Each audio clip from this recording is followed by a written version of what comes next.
Hello, hello, my friends. It's about that time. We are back at it again. Today, this evening, or not evening, it's not fucking evening, it's, it's fucking a little over noon.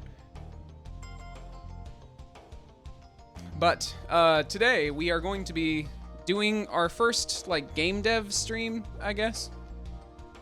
I did some game dev stuff over a couple weekends ago during the Let 'em Dare 51 game jam. I didn't end up finishing my game, but it was enough. The whole experience was enough to make me want to try and keep doing it on stream. I just like the experience of kind of feeling compelled, I guess, to like, I've set aside the next 2 or 3 hours to sit down at my computer for an extended period. So I was like, why not just use that time to improve my game dev skills and my art skills. So that's the whole idea behind this thing. It's not going to be as fast-paced and like intense as the game jam was. So I'll be more accessible to like answer chat and just kind of hang out and not like feel rushed to do things. So I can actually take time. Get out of there! What are you doing? Climbing in after those treats. We threw some treats away in the trash, so the cat was like climbing into the trash can to try and get them. But anyway, yeah, I'm pretty excited to just kind of put something together. Like the whole goal is really going to be just putting together as many games as possible, like even just mechanics. It doesn't have to be like working on a specific game. But I just wanted to see if I could just improve enough for the next game jam, and then maybe I can actually put something out this next time. Since I only have 2 monitors, I do have my chat like on my phone next to me, but with the whole format, I'll show you here on my this is what I used for the Let 'em Dare game jam. It was this dual panel layout where like the smaller screen up in the top left is my secondary monitor that I'm going to be looking at like tutorials and stuff on, and then the right hand monitor is like the main monitor where all my game dev shit is in. Is my audio balanced, you think? I just wanted to mention, I also am going to have like video game music going on in the background. Hopefully it doesn't overtake my voice too much.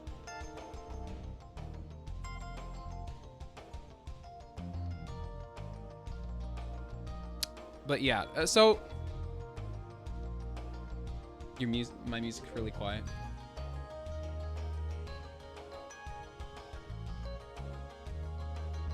Yeah, you're right.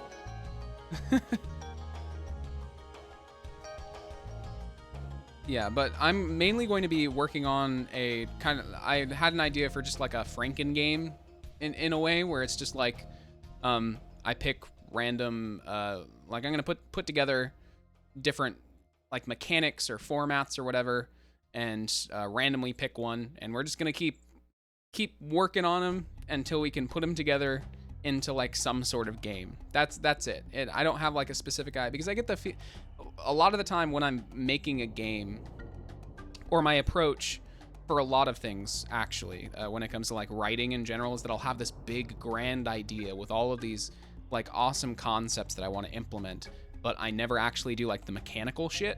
So music down a little bit. I didn't want to focus I didn't want to like have like a big concept, you know, because it feels like I start there and then I don't get with the mechanical shit. Like I struggle with the mechanical shit. Like I can't have high concepts if I can't figure out like the tiny details of how to go there. So I'm trying to start with no concept and just start with the mechanics and see what we can put together that's fun. So let me see. Oh god, I didn't introduce you to the thing. So there's, hold on. Okay. So I made this wheel. This is I think this is the mechanic. No, okay, no, this is the format. So I put the whole thing into different categories. So there is This is the format category, which is like mostly affects how the player views the game, and like very intensive UI changes, I guess. So like some of these can cancel each other out. I'm mainly just using it to like pick a random thing that I can start with. So let's see what we got. And also I refrain the right. I am not sticking like strictly to this. If I feel like I just don't want to do a thing, I'm gonna not do it. But this is mainly just to get me to decide. So let's see what we got. Text-based. For some reason I knew that was gonna be what it was gonna be. I added text-based last because I was like, you know, that is technically, I could do a text-based game in Godot. I mean, I am a writer, and text-based game wouldn't have too many like intensive animations for me to do. It would mainly just be like a like just modifying text values. It would be a lot of like fuck it. I've always like kind of thought a little bit about like if I wanted to do a text-based game at some point, because I used to be really into what are they called? There were these iPad apps when I was younger that were they would be interactive fiction apps. So they were like, they would have various indie interactive fiction novels and games or whatever, and some of them were really, really good. And I was like, you know, I could write this. It's just a lot of branching. Like, that's all it is. It's like a choose your own adventure story in a way. That's how a lot of text-based games are, but I'm sure we could put some sort of spin on it, and it won't be, I can't imagine that it would be that difficult. This would get me out of learning a lot of other things like physics and like movement and shit, but this will get me more familiar with like data storage, modifying labels. Yeah, I think it's an easy starting thing to do. So text-based. So I guess that changes a lot. So let me see, what can I remove that now that text-based is like a big constraint. So we can remove top-down, of course, isometric. Grid-based we could probably keep, because I imagine that's I'm just gonna remove it, because I think by grid-based I meant something that is not something that could conform to text-based. Like, yeah, in a text-based game, like, we could like structure the map like a grid, but I don't think that's like the spirit of what I was trying to communicate. So turn-based, we definitely could do turn-based. It kind of has to be, you know, like you have to wait for it. So I guess that is like, remove that, remove text-based, remove free movement. Yeah, no, there's nothing in that list. And none of this stuff really applies either. This would be more like writing a story.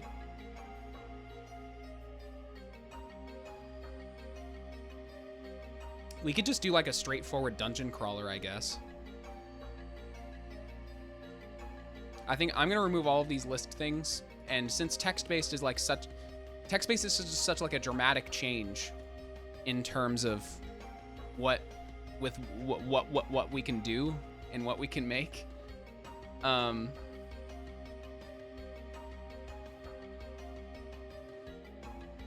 So I think let's just try to come up with some. There was a text-based game that I had made a while ago that was a dungeon crawler. Like, I made it as part of an assignment for school, but we made it in Java, which I imagine if we're doing it in GDScript, which is more similar to Python, it'll probably be quite easy. It's just going to be a lot of text, and we're going to have to probably work a lot with text files and like resource files and shit. So text-based. Are we gonna want it to be like guided, like a dungeon? Like, does does the player control where they go, like what the actions are? I guess we could come up with.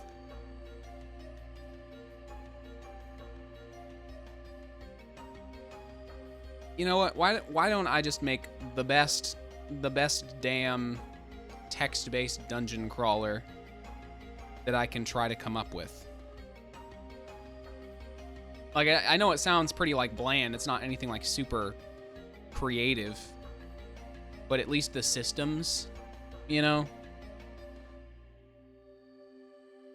I just feel like this is every text-based game. Like a lot of people have made text-based like dungeon crawlers and like turn-based RPGs.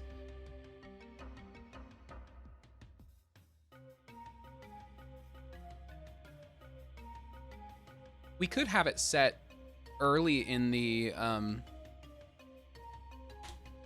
I have a game concept for like a JRPG that I've wanted to make called the Entropy Protocol. I could make it like set early in Entropy Protocol universe,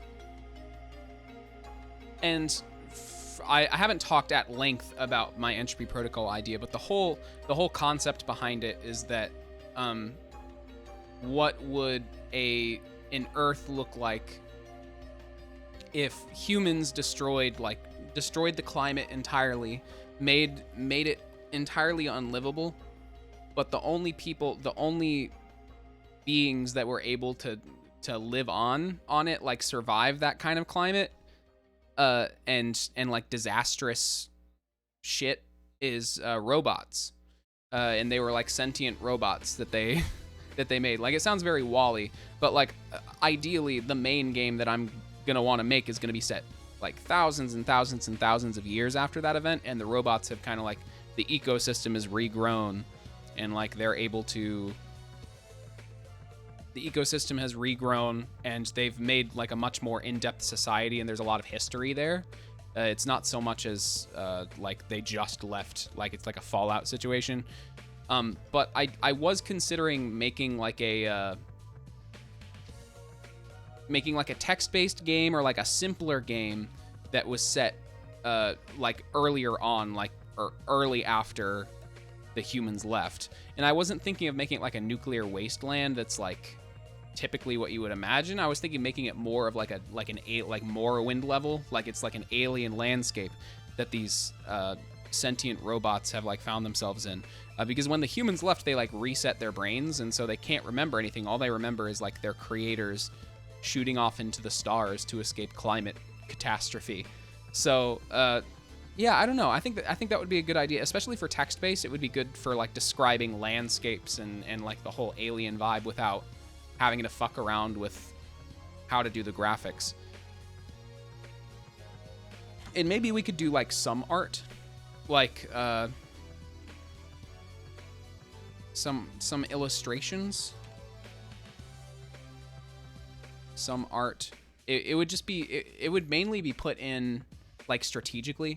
Like, I'm imagining what would be a good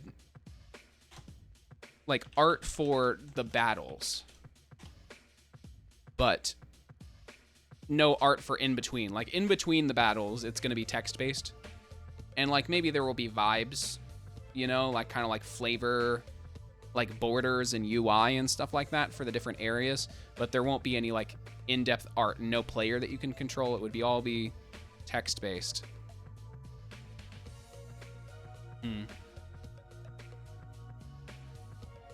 I just wonder how, I'm wondering how like difficult it'll be to like do the whole, with those interactive fiction games, or like a, what it was called, a MUD, multiplayer user dungeon, I think is what it was. Back in the day when MMOs were text-based, the whole way that you like navigated digital worlds was like typing look somewhere, or like move southwest or move west, and you would like type all these actions in, like look.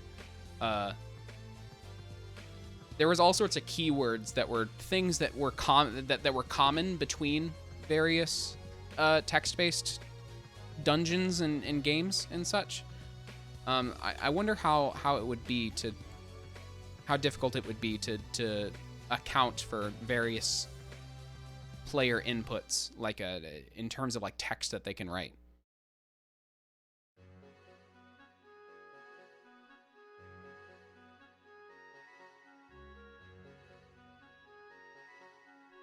Oh yeah.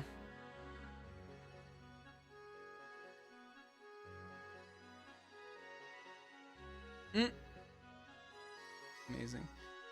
My favorite trend ever lately has been hardcore shows at Denny's and like Sonic Drive-In.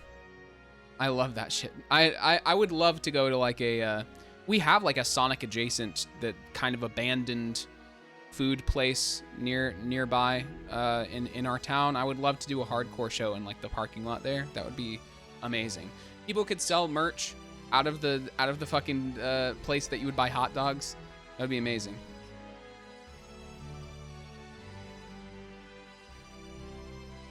Okay, so like art for the battles, I think would be, it would satisfy my desire to have like stylish, exciting illustrations for battles, without all of the extra shit that would come with like making sure the characters' overworld sprites are working and like background art and shit.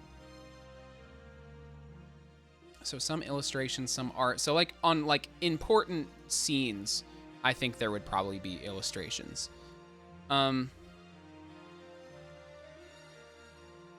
Since it's set in the entropy protocol universe, I kind of want it to be like a computer terminal in a way. Computer terminal themed. Main character would be a robot. Main character is a beep boop. I'm not sure like what the character would be, I guess, because I already have a main character for the main game that I have in mind. Computer terminal themed. So like, I guess, how deep are we gonna want to go on like RPG shit? I imagine if there's gonna be combat, we're gonna have to go some sort of RPG. So like, RPG system.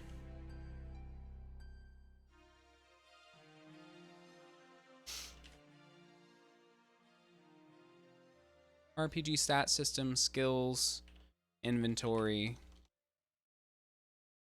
I'm going, like, I know I'm adding a lot of things here that would be normally, like, huge features that you'd have to, like, manage a lot more systems with, I guess, if we were not doing text-based. But because we're doing text-based, I can put a lot of that effort into making more in-depth, like, menus and shit. It makes me wonder if, like, I should do buttons. Like, I should still do menus. Like, the entire game would just be UI and menus. UI, menus, and text. Menu the game. Menus? Menus. That's all I'm gonna put. Menus. Menus? Menus. Menus? Buttons.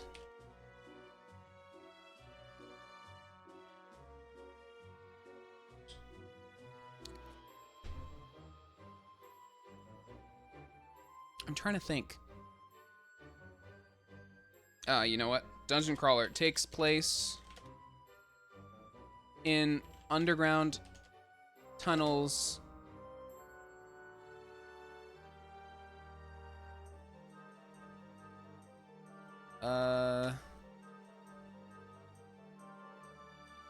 That contained protocol computer. I know I'm like saying like protocol computer, like what the fuck is that? It's in my brain, man.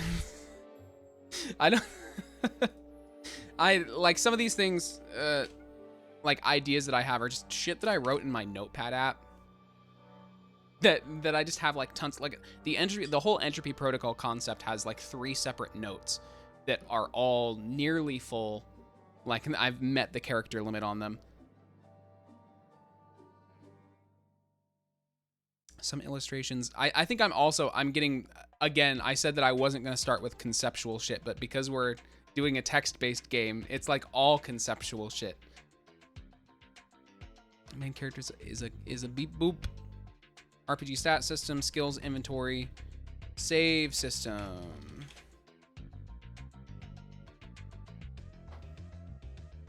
You know, we could have it be we could have it be roguelike. I don't think we've had many people who've made a roguelike text-based game.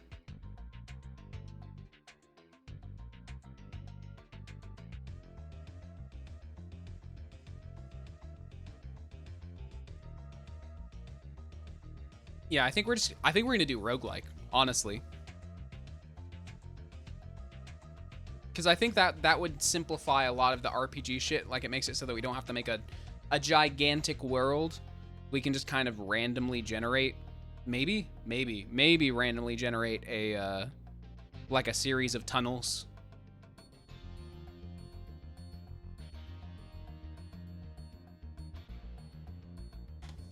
Goal is to escape tunnels. So you're a robot. You wake up in the tunnels after the humans have bombed everything and they left. You wake up in the tunnels and you gotta figure out a way to get out of the tunnels. Simple. There's combat. There's inventory system, kind of. And then if you die, you start over, obviously. It would definitely, I think, we could, like, implement, we could either go full roguelike, where it's like you die and that's it. Like, there's no, because originally roguelikes didn't have the whole, like, persistent upgrades between things. They were traditionally just, you would go through it and then you would die permanently and you have to start over completely.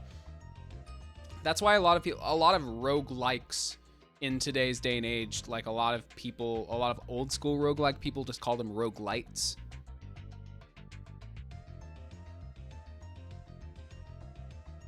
So goal is to escape tunnels. So to escape the tunnels, I'm thinking that we'll probably need to like do a pass key type thing, or like keys, like you have to gather a certain amount of keys to like unlock certain doors for you to get out, and there's like a final boss or something. Need to gather 4 keys to escape. And this definitely sounds like very Hades, except it's just text-based.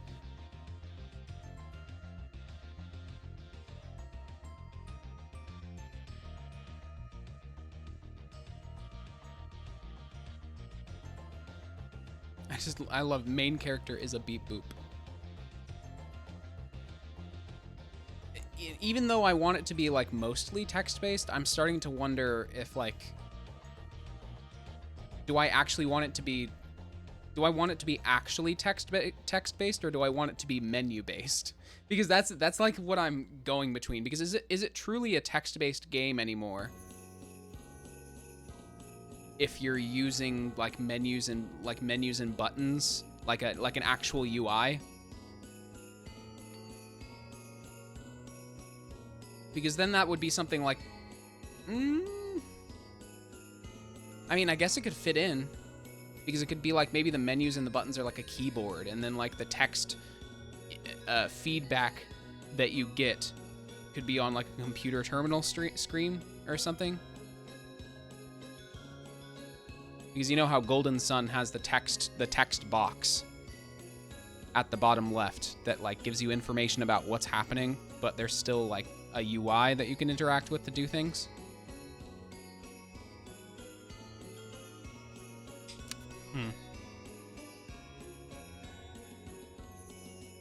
I feel like buttons might be simpler, but I think we're just gonna try and go as text-based as we can. So, randomly generated rooms.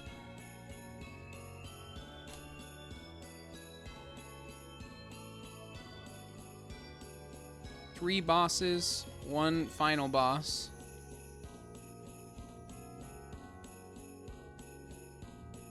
I guess that's really it. Like, we can't add too much more to this, you know? I mean, we could do like maybe like a character generation. Yeah, I mean, that's what we're gonna need, that regardless. Character generation.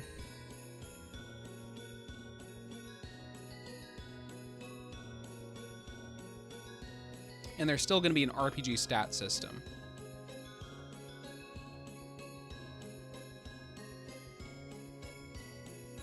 Persistent upgrades. Actually, I don't know if persistent upgrades is a good idea.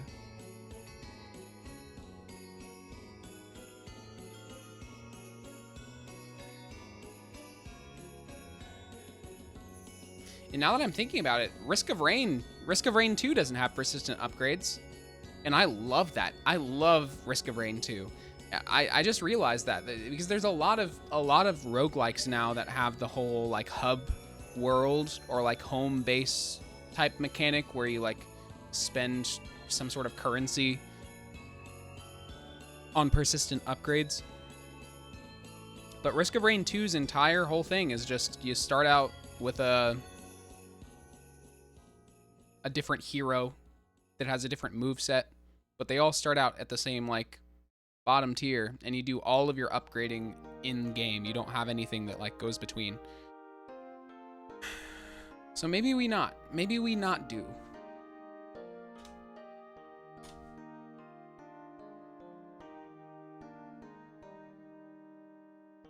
Interesting. So I guess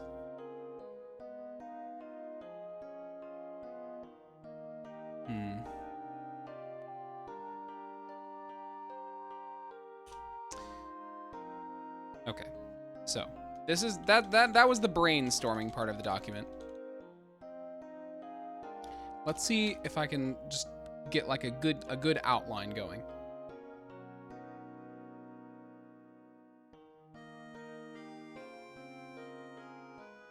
What are we gonna want to name the project? Code name the project.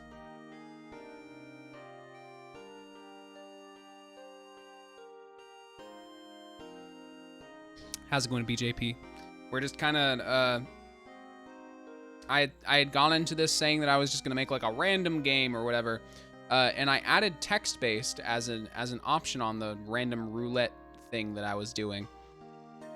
I added it last. I was like, you know, that's technically a format, and it might be interesting to do. And I ended up spinning the wheel, and I got text-based, and now it completely got rid of all of the other mechanics that I had that I was gonna try and randomly pick between, because text-based is such a completely different format for a game. But I think it's gonna be very good for teaching me about like storing data in like text files,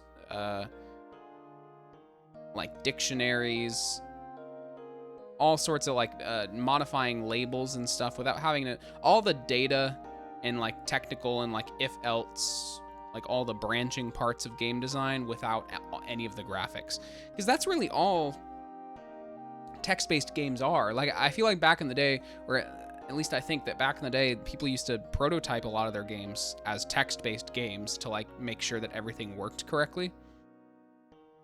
Yeah, text-based game seems like a good place to start. And also, it's gonna be kind of odd because like Godot, when people think about making a game in Godot, they don't often say like, I want to make a text-based game. Like, that's usually there are specialized engines for that, but I think it's definitely possible to do, and then just a little bit of like illustration and art and just kind of like a little bit of spice to it, you know? Text-based game with some spice and like a roguelike game loop to make it so that people don't get completely fucking bored with it.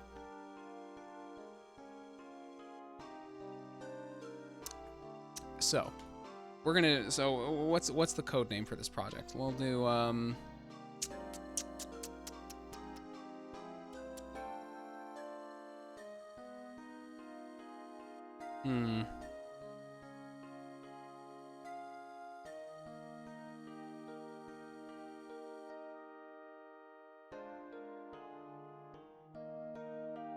we could call it Entropy Protocol.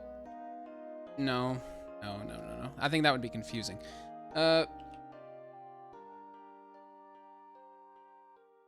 Protocol? We could call it Protocol? That's actually pretty. That's actually a good name. That just came out of nowhere. Because I was trying to think of a name, because I'm wanting to make the whole vibe of the game, like the atmosphere and the descriptions for everything in the text, to be very evocative of Morrowind and like descriptive of like an alien atmosphere or whatever, because I imagine that's how it would be after like humans have like completely decimated the planet and like left, and these like robots wake up in like this weird fucking alien world that they like they can't understand, or like they kind of understand but they don't know why. But I was trying to think of a name that would be kind of like evocative of Morrowind in a way, like the way it's just simple to say, like Morrowind. Protocol is a good one, because the name of the actual game that I want to make that's a JRPG is Entropy Protocol. And if there was like an early on text-based prototype of like the combat system or whatever, I feel like or that's set early in the universe, I think Protocol is a good name. That's very good. Okay, so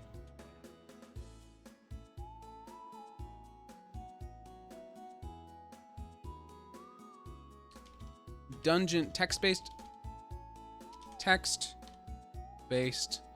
dungeon crawler.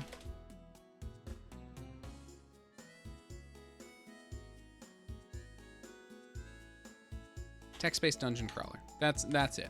And then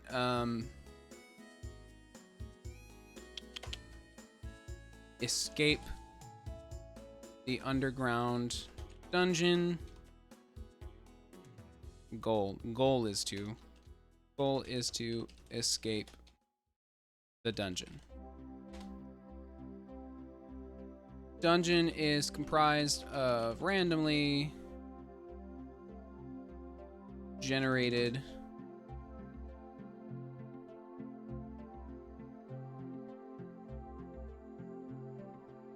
underground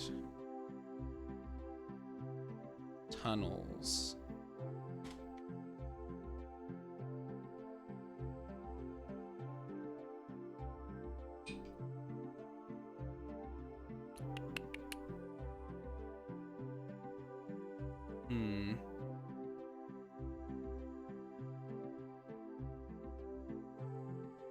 Rooms have various interactable, some including battle, often including battle.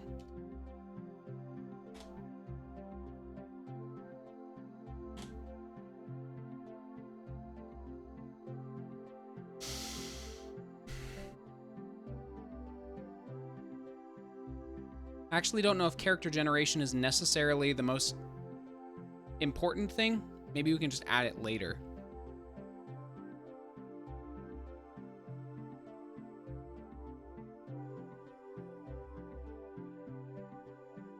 Must gather door keys to escape. Four door keys.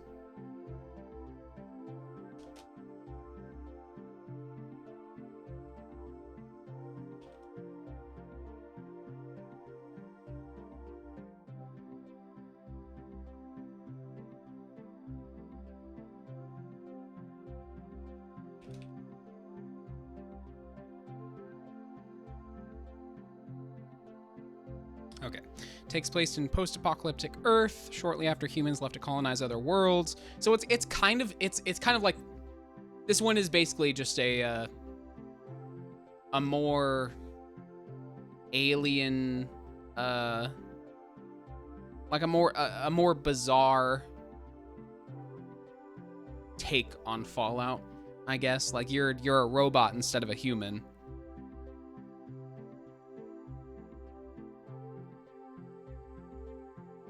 I don't know.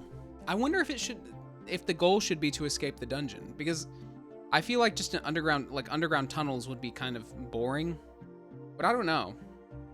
It could also be like a Metroid thing where it's like the underground tunnels aren't necessarily just like tiny tunnels. They could be like big, or like have large rooms that have various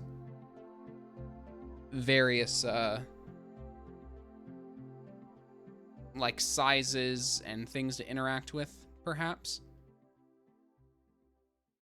Let's see.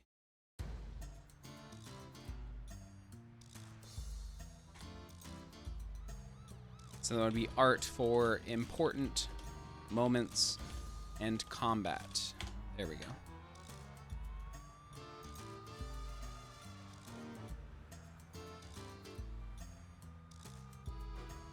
Interface is a computer terminal.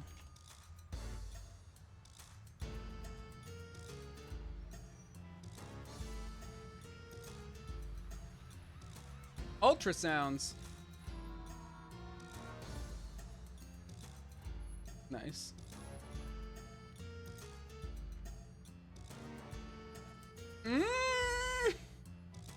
Amazing. Okay.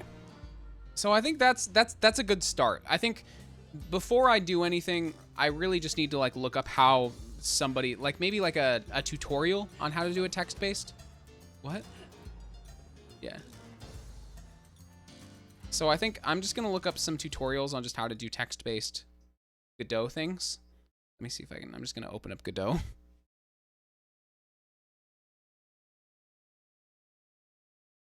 We'll call the project protocol. Then we'll go to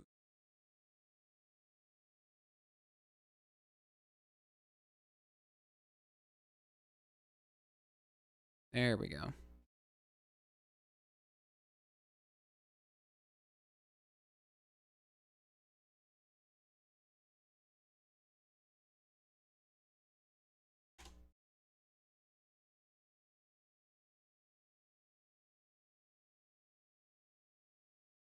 It makes me wonder if, yeah, we'll do 2.0.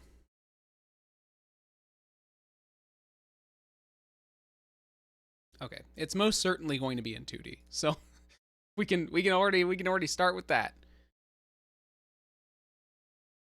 So let's see, what can we find for oh, I didn't mean to zoom in that much, Jesus.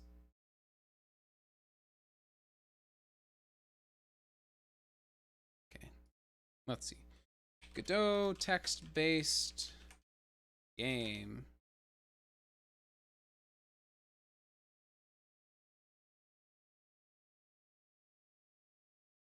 I want to get a relatively recent one. Kryper Dev.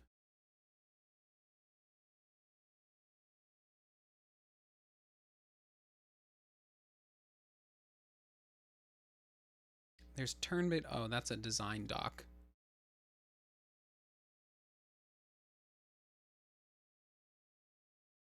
JSON dialogue system.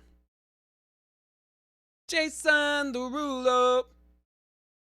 Everybody's looking for love. Oh.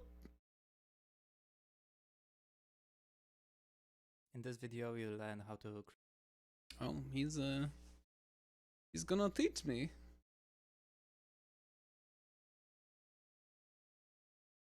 Create text-based adventure that outputs to the console. So you can see right over here, we have small output that describes what is happening and also the action. So if I press 1, it goes into the next description and so on. So we will be making just that. Once we created our project, Godot created for us empty scene. What is a scene in Godot engine? Well, it's every game element in our game. So it can be a player, it can be weapon, it can be projectiles, spikes, enemies, etc. Or it can be also the entire level that is built out of different scenes. So for example, you can have a level with a player character, enemies, spikes, and each of these elements will be a scene inside the level scene, if that makes sense. I know how scenes work. Godot created our pop-up window. We can specify which language we're using. We will be default template. Okay, so before we do anything more complex, we need to some story really. So we can use for that nested arrays. So let's do that. Let's create new variable and call it flow, and let's specify the type to array, and let's do that. So it will be nested arrays, so we will have one large array and then bunch of nested arrays specifying what we're displaying to the player, and also nested array for each situation to display the actions that player can take. So we'll do another array, and let's specify you are in a room. And then so it looks like he's mostly just doing the entire script, like the entire game is just the script. To store our current index that we are at, so we'll do just that. So let's create new variable and print number from 1 to whatever, how many, and then key. If we need to prevent that, we will be improving, we will be adding UI, because over here, let's do. Oh, okay. So this isn't the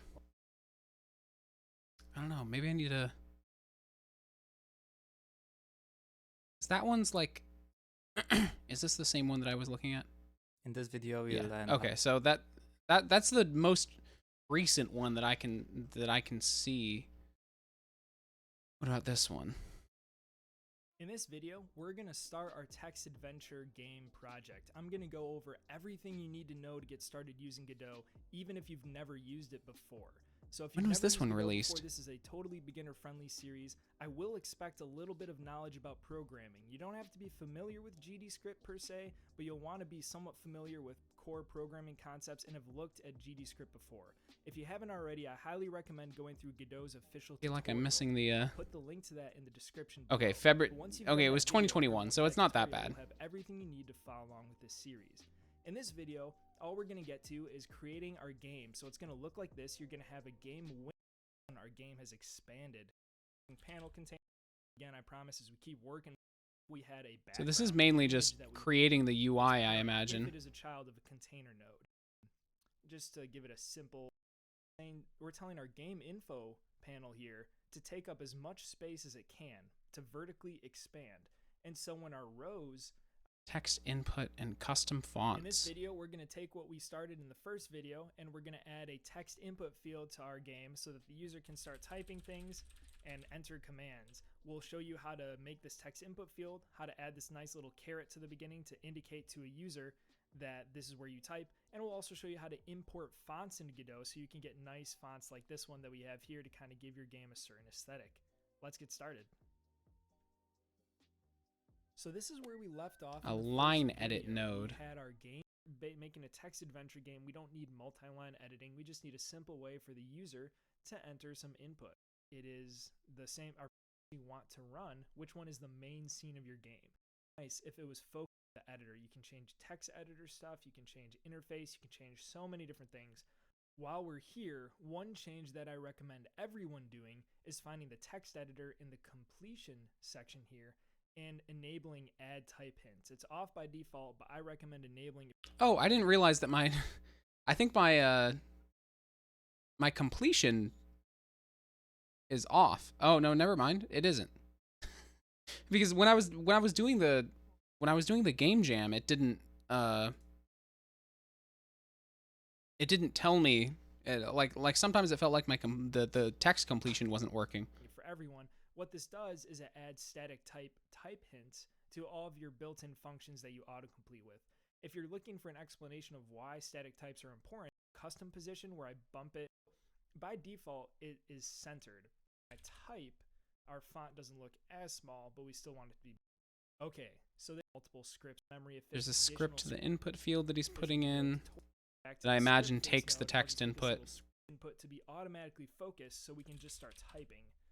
And Godot actually provides a way to do it. There's a function built into all control nodes called grab focus.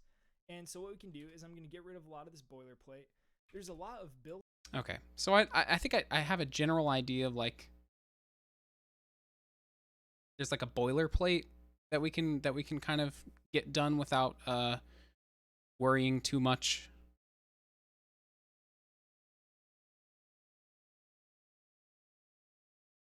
Oh, where the fuck? Okay, there we go.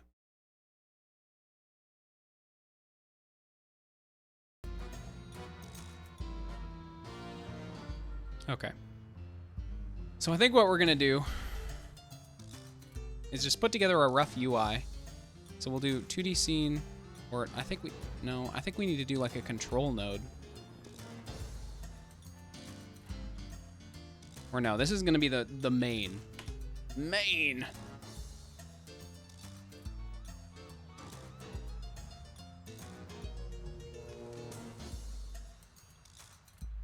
Can I save this? Yeah.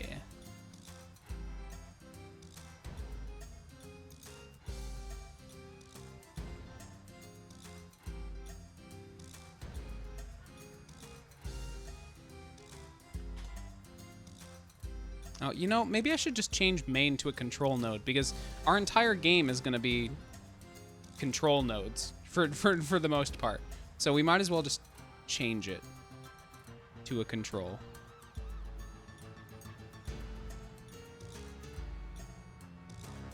And then let me see, we should probably configure some project settings as well, where it's just like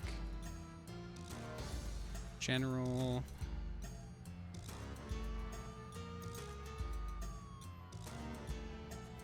Display. Okay. How big do we want? Do we want our text? Well, our game in general to be. What was the? Was it 12? Is it 1280 by 720? Is that the resolution for 720p? 1280 by 720. Okay, yeah.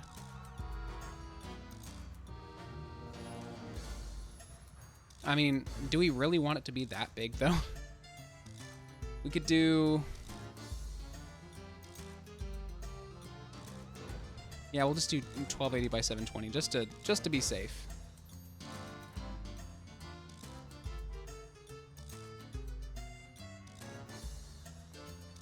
And we'll probably do pixel art for the art. What little art there is.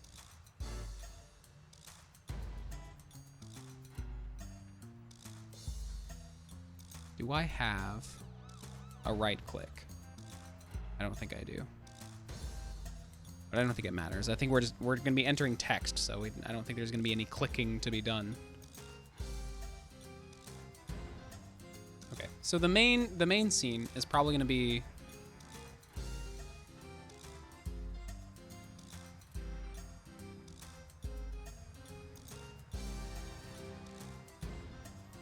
texture rect. Yeah. We'll do that fit to screen or full rect. Wait, where did it go? Where the fuck did it go? Wait, where is it?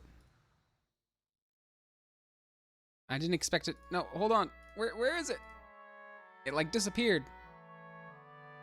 Actually, you know, I probably need a texture for the texture rec to work.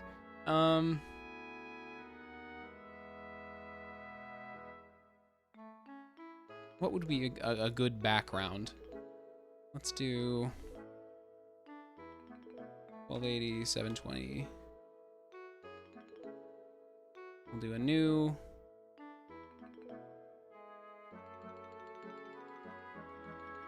Paint it up. Just have it be that solid gray right there.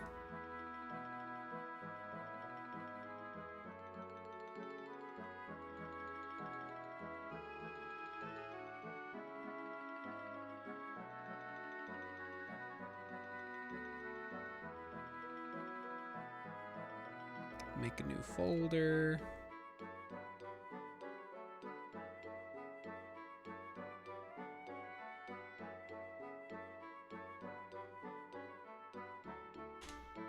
BG base.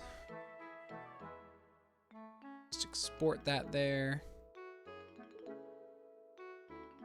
And then we'll just use that as the texture rect.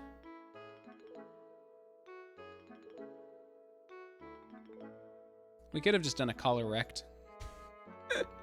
I don't know why I didn't. Okay, that works. And then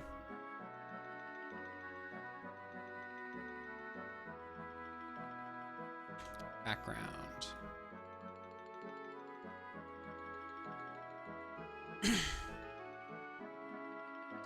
So I think from there, we're probably going to want a margin container.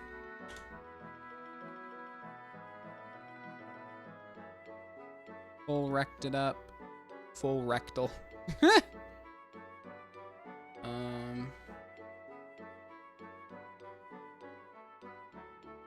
do we want the margins to be? I think we'll probably do...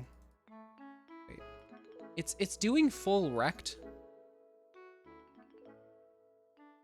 But it's making me think that it's like not actually the rectangle. Like where is it? Where is the margin container? I feel like I'm able to see the edges whenever I select it, but I am not able to here. Oh, this is so stressful. What is wrong with me?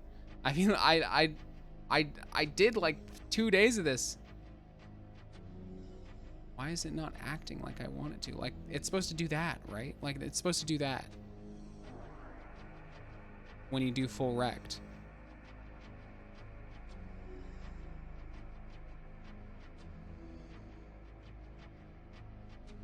Unless I'm supposed to have some sort of, like, containing node, I guess. Perhaps.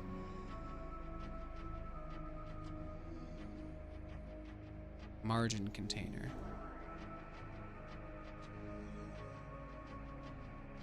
Okay. So that's going to be probably the UI. Add child node. Okay, so there's going to be a main text box.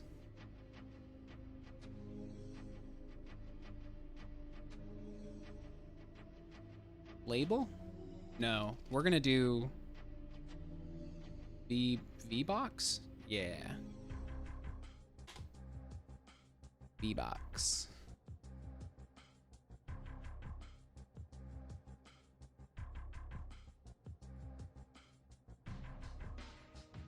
And then I guess we'll do...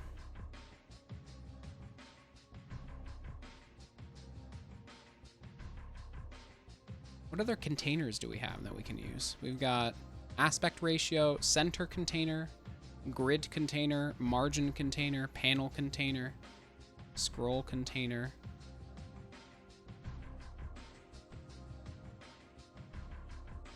We'll do panel container. Why not?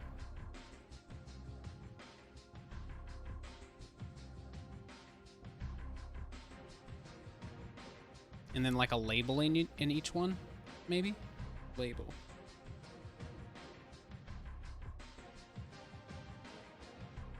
Yeah, that's real. Real small, but it'll do. And I think I also have a font that I can use that I put in the other project I was working on.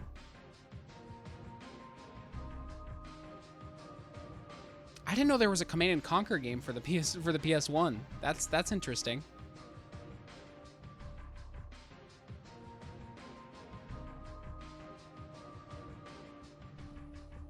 Oh no, where did I put my... Okay, there it is. Background? No, it's in game board, graphics, fonts. There we go. We'll give that a nice little... Oh no, that's not what I wanted. No! Wait, what did I do? Where did it go? I like... What? Okay, there we go. I was worried for a second.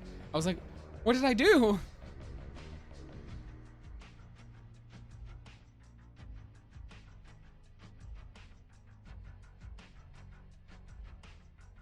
Okay. So we'll stick that in there. Now we got a font.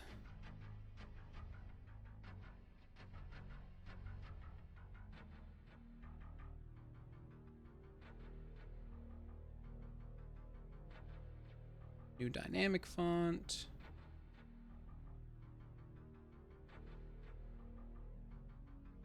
There we go. There we go.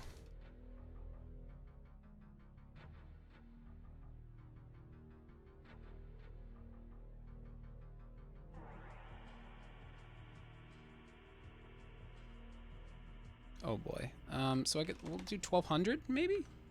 1200 and then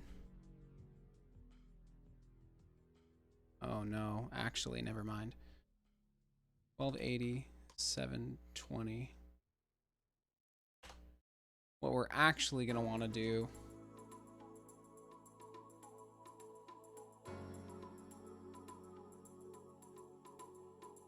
$72. What about 60? No. 60? No. That's it's like not letting me do the thing that I want. Scale size.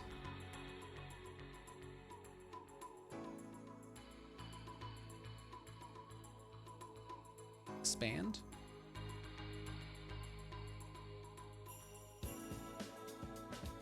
Oh, I don't know. I don't know. I feel like I'm changing things that I shouldn't be changing. Oh, that's not even the thing that I want.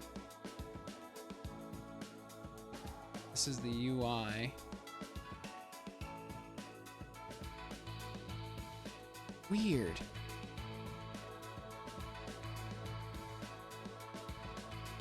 So it's probably just conforming to what's in it, is what I'm thinking. Let me see. What happens if I... Yeah, it changes the aspect ratio of it. Let me see. What does the other person...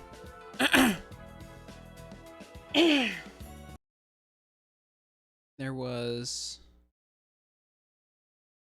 Yeah. Let's see. So he had a margin container, rows, game info, input area.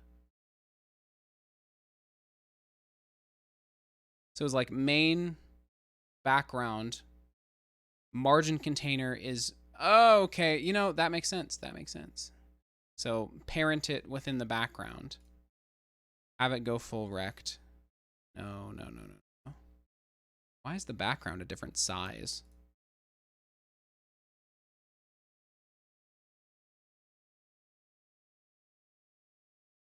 Okay, you know what? I'm just gonna I'm gonna delete the whole node. All right. So as a child of background, we're gonna do margin container, full rect.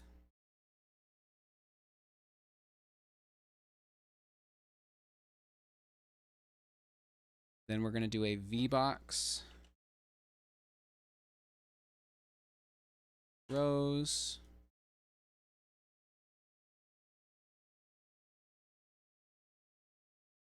container.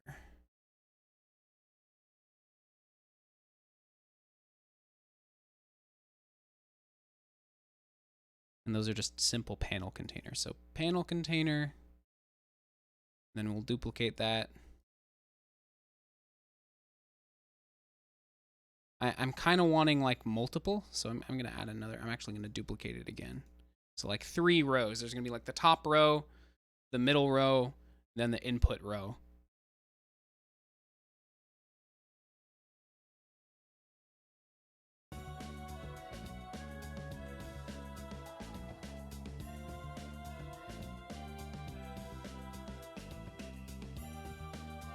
Okay, so that means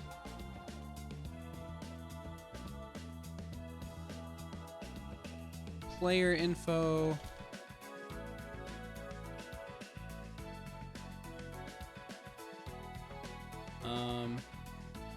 game info, input field. There we are.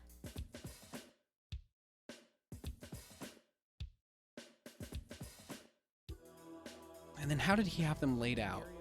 Actually, I should probably just go back to the first one. In this video, we're going to start our text adventure game project. I'm going to go over everything you need to know to get started using Godot, even if you've never used it before. So if you've never used Godot before, this is a totally beginner-friendly series. I will expect a little bit of knowledge about programming. You don't have to be is also a shortcut user interface nodes. And you can see all that here. So under our basic default node, we have a spatial, which is any 3D node, and a node 2D. So think of spatials as node 3Ds, and I think they're actually going to be renamed to node 3Ds in Godot 4. So it's a little confusing, but spatials are node 3Ds, node 2Ds are for 2D games. And then control nodes are for user interface elements. And we can expand any of these and see more options under them. These are just the kind of root nodes. So under node 2D, I have sprites, I have particles, I have cameras, collision shapes, etc. Godot comes with all these built-in nodes that will do things that you need, so you don't have to implement all of it on your own.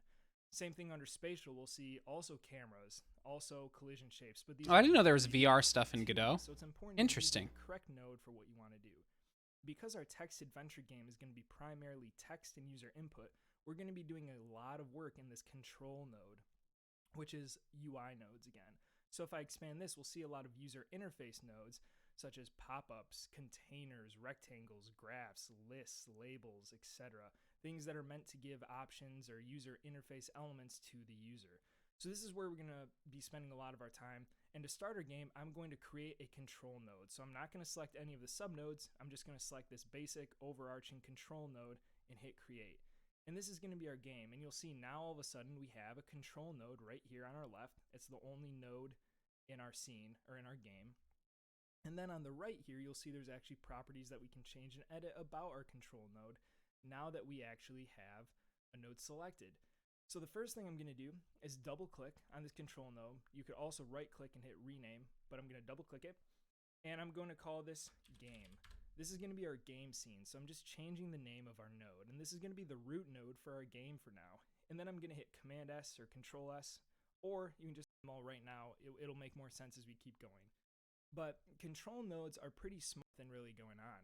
So we're going to add a few other control nodes now to start formatting our game. And the thing we're going to do in this first episode, we're not going to build really any functionality, but we're going to build out our window so it looks like a text adventure game, and we've got the pieces we need to start implementing functionality later on. So let's talk about some of the control nodes that we can use in Godot. If I hit this plus button, this is how I bring up the window to add new nodes. So once I do this, I can add any of Godot's built-in nodes here. And the node that I want to add now is a panel container. So containers in Godot are basically control nodes that format. I wish I could skip over a lot of like the. It's like some of it I need and some of it I don't need. If I go up here and hit the move mode and then move our control around, you can see I have control over moving it. I'm going to undo that. When you have a container node, you cannot move its children manually. The container node automatically determines the size and position of its children. So what we want is a container node that's going to contain all of our game elements and will help automatically. We need a container node that's going to contain all of our container nodes. I'm going to start with a panel container. So I'll hit container and come down into panel container. Another thing you can do though, because it's confusing and difficult to remember where everything is you can just type up here. So if I start typing panel container, we'll see right here. And it's important, don't use a panel, we want a panel container. So if I do a panel container, I can also come over to our layout and hit full rectangle for this one. And we'll see we now have this panel that extends for the entire width of our game. This is good, but it kind of looks a little weird right now. We'll change it in a bit. The reason we're using a panel container is because panel containers come with this background, and you can edit their panel style to make them look differently. So we want to do some coloring and maybe we want to change this to a panel container. That's why we're using a panel container as our root. Now, the next thing we want to do is make sure our children aren't touching the edges of our screen. That kind of looks bad and it doesn't sit well with different monitors. You always want to leave some safe space at the edge of your screen. So what we're going to do is add as a child. Oh man, I think I fucked up. I need to add them like before everything else is added, otherwise it really fucks things up. So we'll do a panel container.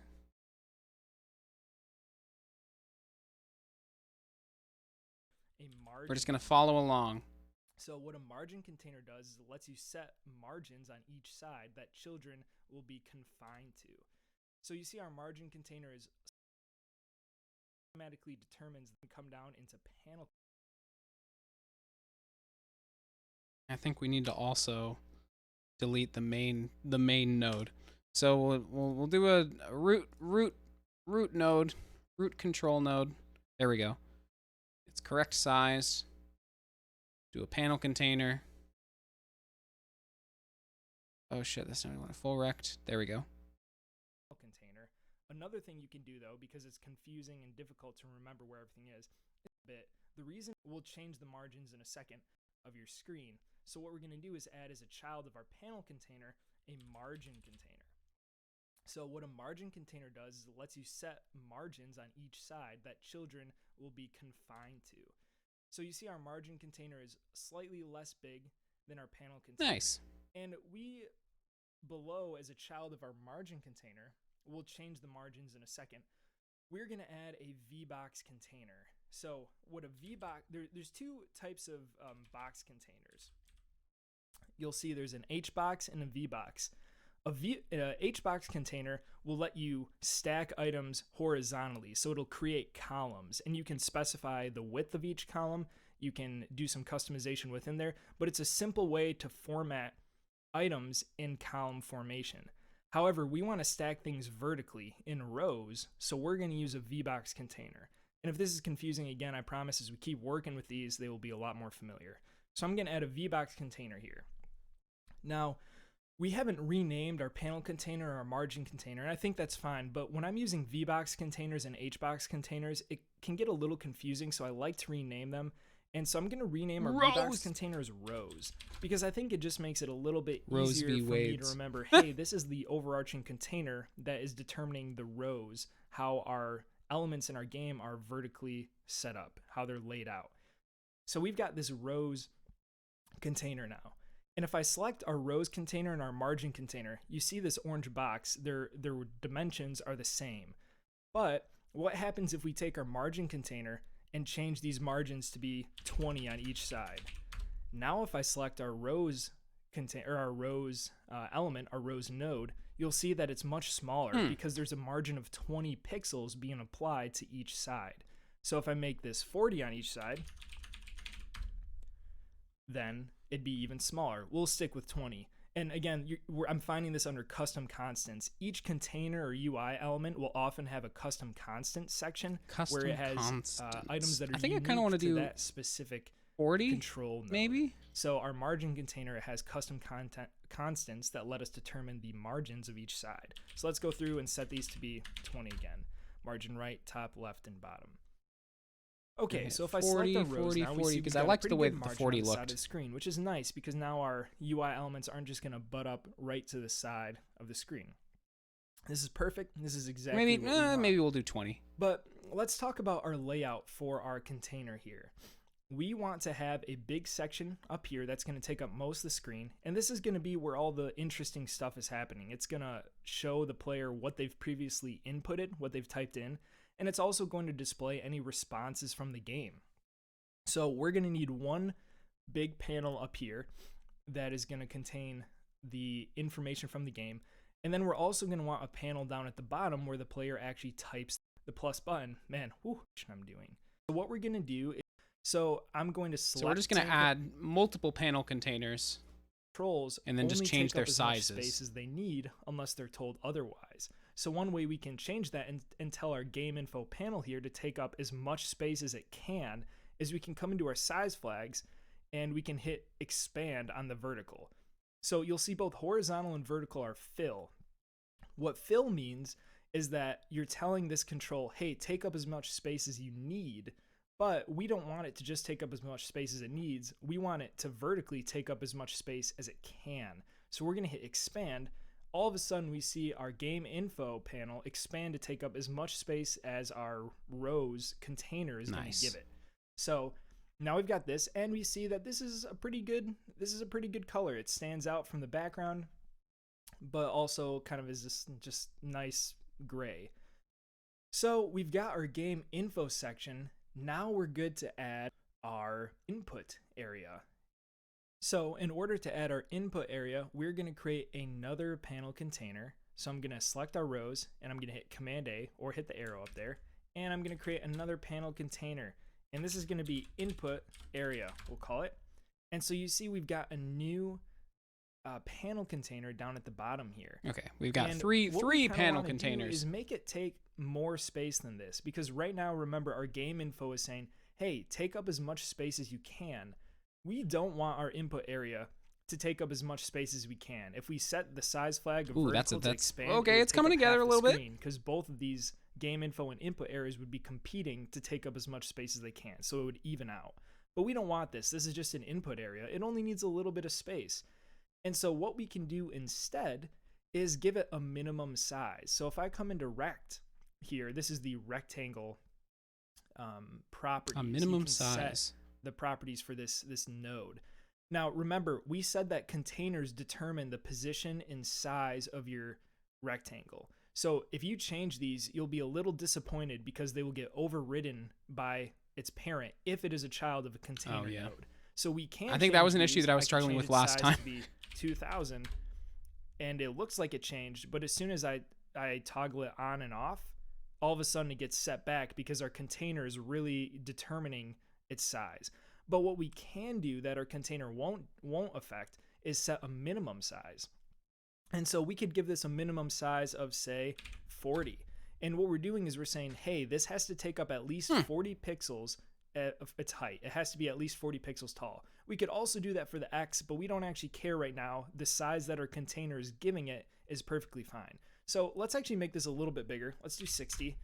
And I think that looks pretty good. I set this to and 80 all of a sudden, at the top, we have, and then the bottom one to a 60. minimum size of 60 here. And even if we try and reset our size here, it's always going to keep that minimum size. Even if we hide it and then show it again, it's going to keep that minimum size. So when you have a control that's a child of a container, you can't really do much with the position and size, but you can change the minimum size, which is a nice way to give elements a certain minimum height or width. So now that we have a minimum size and we've got an input area that looks good, let's go into our custom styles here. We'll make a new style box flat like we have, select this, and we want this one to be gray too, but just slightly lighter than the other grays, I think. Interesting. So we can set different colors for these boxes as well. I think I'm going to keep that as the gray. We'll go to game info. We'll set that as like a darker gray.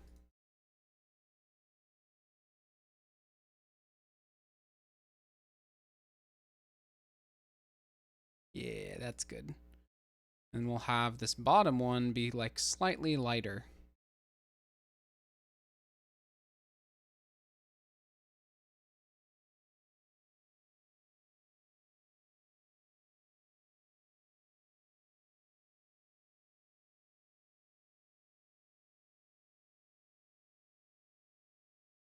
I think that works. Maybe. There's no like distance between them. I think that's the only thing. I wonder if they'll fix that. So you can adjust this as needed. And if you want to do an aesthetic that isn't gray, you want to make purple and blue and green, go ahead. Make this your own game for sure. I'm just going to keep it at a gray, kind of like this, just to give it a simple old school aesthetic. So just gonna give this a we've black got our border. input area set up. We've got our game and our container looking good. One problem is that it'd look a little bit better if there was some more space in between our input area and our game info area. So in order to do that, we can come to our rows node here. And as the custom constant of a VBox or HBox container, there's a separation property you can set. And this determines how much space there should be between each row. It defaults to a very low number. I think it defaults to like 5 or something. And if I check it and put it at 0, you'll see they just butt up against each other.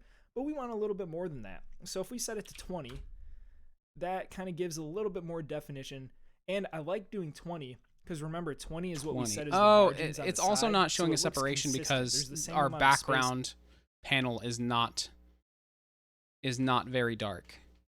Let's do...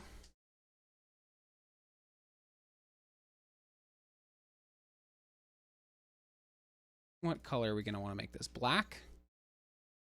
We'll just make it black. Yeah, why not? We could make it like real dark green. Nah, we'll just make it black for now. Just keep it real simple. On our side margins as there is between elements. And this is the really cool thing about Godot's layout system. Because we set the separation to 20, you might expect that one of these elements is going to get smaller or get pushed off the screen. But remember, we're telling our game info panel here to take up as much space as it can to vertically expand. And so when our rows, when we increase our separation, what it does is it decreases the available room for our game info panel to take up. So it just makes it push up, or it makes it go up a little bit and take up less space because there's less available space for it to take up. But it means that Godot is handling laying out our components in a really nice, pleasing way. We don't have to do any of the hard work of coding our layout for us, and we're letting Godot's layout system take care of it. So when you use containers in Godot, so it looks like that's pretty much it for that. Just the setup of the layout. Can be focused on the screen at a time, and we want our text description section here. Now we can actually run our game. So I'm going to hit Command to the beginning to indicate to a user that this is where you type, and we'll also show you how to import fonts into Godot so you can get nice fonts like this one that we have here to kind of give your game a certain aesthetic. Let's get started. Aesthetic. So this is where we left off in the first video. We had our game scene, which had a background, it had a margin container, and then we had an area for our game info where we're going to get information back from the game and where our player was going to input their own text commands. Now, there's no functionality here right now. You can't do anything. And so the first thing we need to do is give the player a way to enter input. And that's what we're going to do right now. So fortunately, Godot has built-in nodes to help us do that. So I'm going to hit Command A or hit this plus button, whichever one works for you, to add a new node. And I'm going to look for line edit. And you'll see that line edit is a node that is a child of control. So it's another control node, or a child of control node. It's a type of control node. And this line edit, it tells you right here what it does. It provides single line string editing, which is exactly what we want. We're making a text adventure game. We don't need multi-line editing. We just need a simple way for the user to enter some input. So I'm going to add this line edit here, and you'll see all of a sudden it's recolored. Have them go a little bit faster. It's recolored our panel. And so what we can do, now that I have this line edit, I'm going to call this input, because this is what the user is going to input with. You'll see there's a bunch of properties on the right side here. We're going to deal with a fair amount of these over time, but for now what we want to do is come down to custom styles, and for normal, we're going to hit new style box empty. And you'll see now that it is the same, our panel is the same color as our input area. And the reason for that is that when we say style box empty, it basically just removes all styling from our input area. And so it just kind of becomes this empty. This is what the user is going to input with. You'll see there's a bunch of properties on the right side here. We're going to deal with a fair amount of these over time, but for now what we want to do is come down to custom styles, and for normal, we're going to hit new style box empty. Custom styles.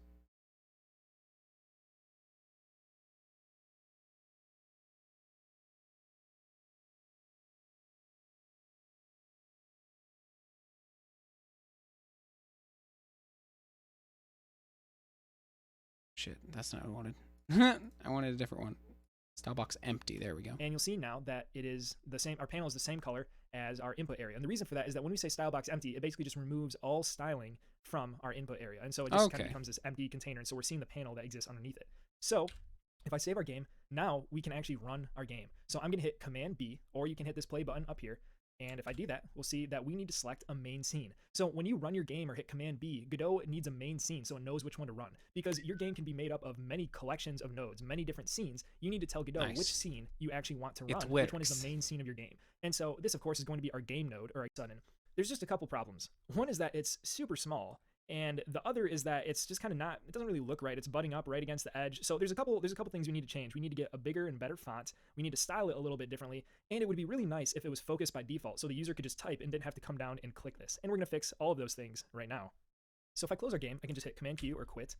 One thing that is will be helpful for me to show you is how you can affect when you run your game where Godot puts your running window. So you can actually adjust where Godot creates a window for your game to run. You saw there that it was full screen for me. I've had that from a previous setting. But if you come up to editor here and then hit editor settings, and then if you come down and scroll down through all this to run and find window placement. By the way, this menu here that you're seeing lets you change all these settings for the editor. You can change text editor stuff, you can change interface, you can change so many different things. While we're here, one change that I recommend everyone doing is finding the text editor in the completion section here and enabling add type hints. It's off by default, but I recommend. So we've got our add type hints button selected here, but what we're really trying to come down here is run in window placement because we want to change how our window is placed. So by default, it is centered.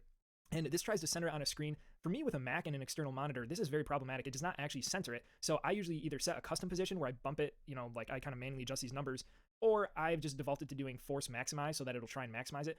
But we can just do centered, and I can change this to be, well, let's see, if I try centered and then I run this, you'll see that it starts, oh, it actually is centered. So that's good. So that should be good enough for us now. And now I've got a little bit more manageable of a screen. Okay, so there are a couple things we want to do. First, let us add our first script to our game. So in Godot, any single node can have one script attached to it. You can't attach multiple scripts to a node. But, and that's a little bit different than Unity per se, where you can have a game object that has multiple scripts or components attached. But it actually works under the hood. It's pretty much the same as Unity. So instead of having one object with a bunch of different scripts attached, you can have one node that has a bunch of child nodes with scripts attached. It's fundamentally the same thing. It's not less memory efficient. It's not less performant than it is in Unity. It's really doing the exact same thing. It's just you kind of have to refactor your thinking, where instead of one game object with a bunch of different properties like in Unity, you have a scene, which has a parent node, and then, or a root node, and then children nodes that can have additional scripts and do additional things. It's actually a little bit easier, and you can get better division of your code. You can have more modular, abstracted, oftentimes nicer to use code by doing it the way that Godot tries to make you do it. Which isn't to say Unity's way is bad. I love Unity, it's where I got started, but Godot has a really, really awesome and flexible node and scene system that it runs on. So what we can do is add a script to our input here. And in order to do that, you can either right click and hit attach script, but what we're gonna do is you can also just hit this button up here, which is the quicker way. So I'll just select this and hit attach script. You'll see a couple things pop up. The first is language, so you can write scripts in native script or visual script. Native script is the C++ under the hood that Godot I just want him to get to the visual point. Script is a visual scripting Stop talking language, about so the there's a graph basics. that you can work with. I recommend learning GD script. In all realness, I do appreciate it being for beginners. There's not a lot of good So we're gonna stick with GD tutorials script, on and you don't need to Godot. adjust any of these. The only thing you might adjust is the path. It'll automatically create a script with the same name as the node that you're attaching it to, and that's fine for us now. So I'll hit create, and now we've got a script. And so if I select in our scene tree any of our nodes, it'll bring us back out to the scene view, but I can also hit the script button to go into the script view. So you can go back and forth by using this. I generally don't do that. I usually just select around here, and if I want to go back to the script for this node, I'll just hit this little scroll button, and that'll take me to the script. So you can bump around by just clicking in the scene tree as well as up here. You'll find a workflow that works for you. So there's a couple things we want to do. The first thing we talked about is it would be really nice if we could just start typing when our game opened up instead of having to click here first. So if you're not familiar with that term, the word we're looking for is focus. One element can be focused on the screen at a time, and we want our text input to be automatically focused so we can just start typing. And Godot actually provides a way to do it. There's a function built into all control nodes called grab focus. And so what we can do is I'm going to get rid of a lot of this boilerplate.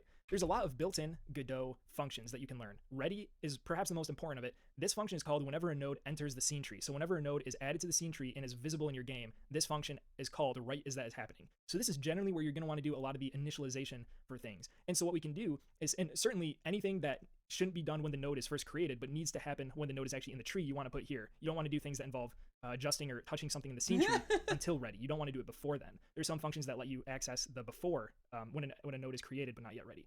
Anyway, so what we can do here is say grab focus.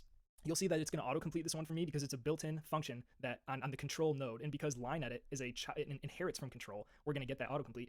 So I just call grab focus, and now whenever our node is ready, our input node, and our game runs, it's going to grab focus. So if I hit Command B to run our game, you'll see we can just start typing right away because it's grabbing that focus instantly. So this is perfect. That's exactly what we need. It's a super easy way to get our focus. Additionally, I'll comment more on this as we go, but I'm going to try and show you or write code that adheres to the GDScript style guide. You can really style your code in GDScript however you want. Godot doesn't force you to do anything except for certain syntax things like ending lines or statements with colons and tabbing. But there is a GDScript style guide that GDQuest and Nathan Lovato and some of the guys doing really awesome work on Godot's documentation have put together just as a common way to try and have nicely formatted GDScript code. I'll link to that in the description, but we're going to try and adhere to that as close as we can.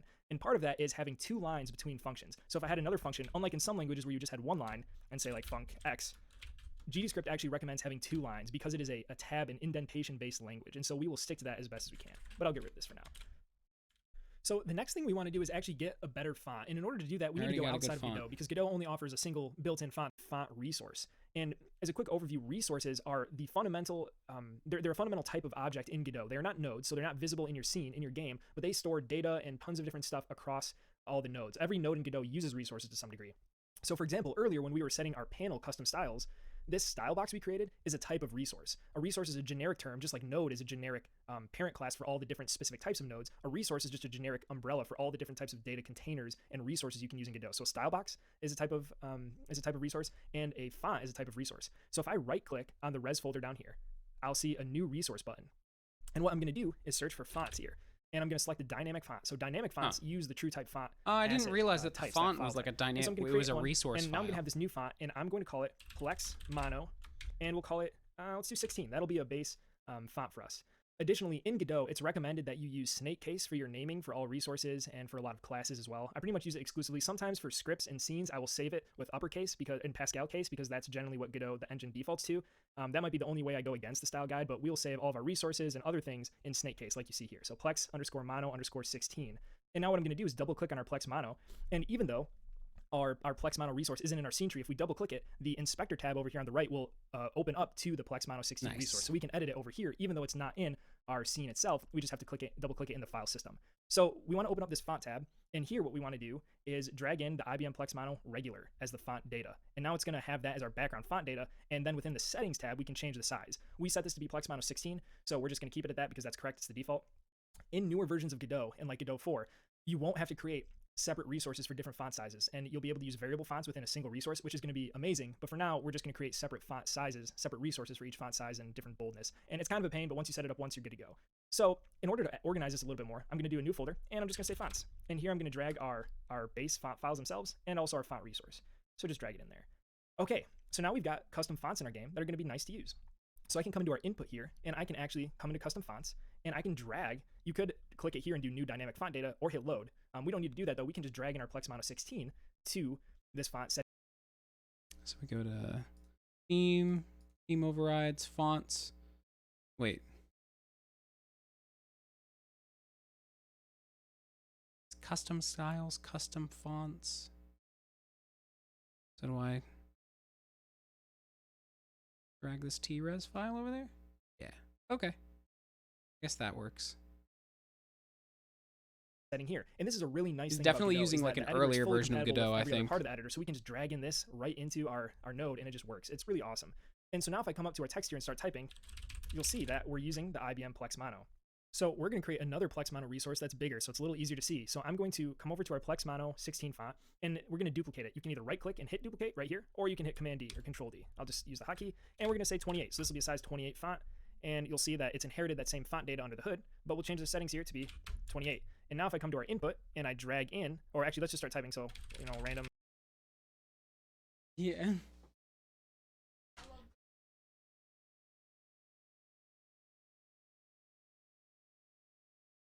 Oh shit, that's not what I wanted. This one's 16. This one's 28.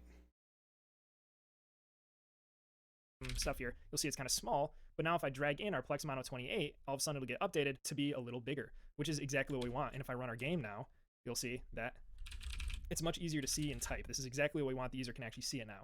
So this is going really well. Let me get rid of this text here. But now the only problem is that it's kind of weird that our input starts right at the beginning.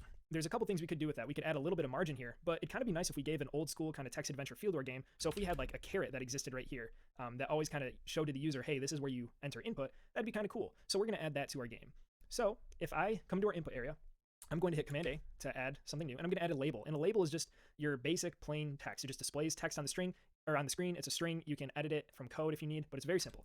And so I'm going to add an input or a label below our input. I'm going to call it caret. And so we can actually reorder things in the scene tree, and the order that children nodes are in of a parent will affect how they display. And so if I drag our caret to be above our input, it's going to display before our input when things are drawn. So it's going to be drawn underneath our input. And so what we want to do is we want to make sure that our caret is always to the left of our input, because if I do space, I'm going to add a space to kind of add a very cheap way to do margins here. So space, right caret, and then what's going to be the name of our character? It can't be Tonks because that's already the main character in my other game. But I kind of want it to be evocative of a switch, like a Cisco CLI type deal. Let me see. Cisco CLI, the command line.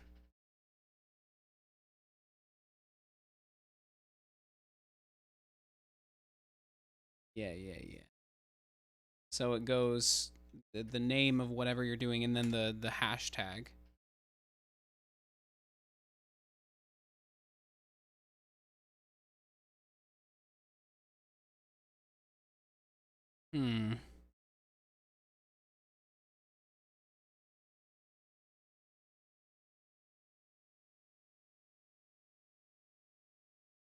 Charlie. It's gonna be Charlie with 2 E's, except the E's are 3's. We'll do that. And then space, and let me drag in our 28 font here. So this is going to work. The problem is that if I run our game now, we're going to be able to type over a caret, which we don't want. We only want our input field to start basically right here. So in order to do that, what we can do with our caret is actually make, as a child of our input area, an HBox container. And what we can do here is make our caret and input children. Damn. Why?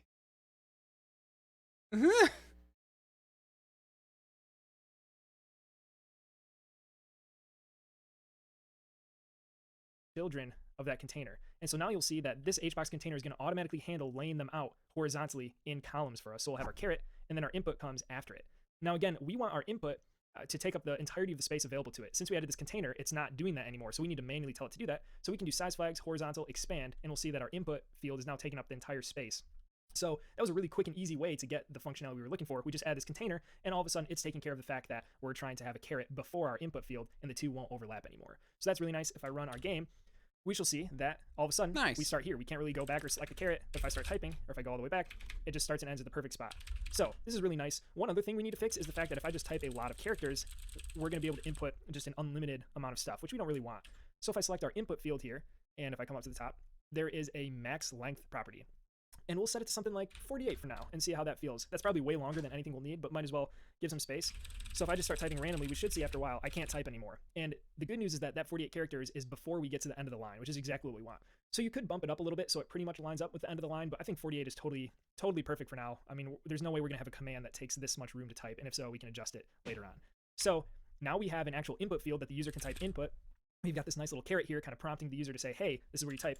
And it's really nice too because it's focused by the beginning, so we can just start typing when our game opens up without having to click on it. One thing that would be nice to do is you might see this little blue focus box here. This comes by default on most OSs. That's a big limiter though, I think. We'll do 48 and then we'll do like 500? Maybe?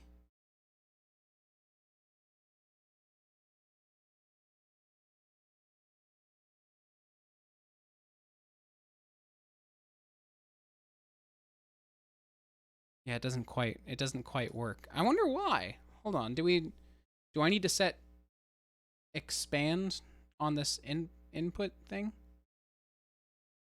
Horizontal expand? Yeah. So if I do 48 now,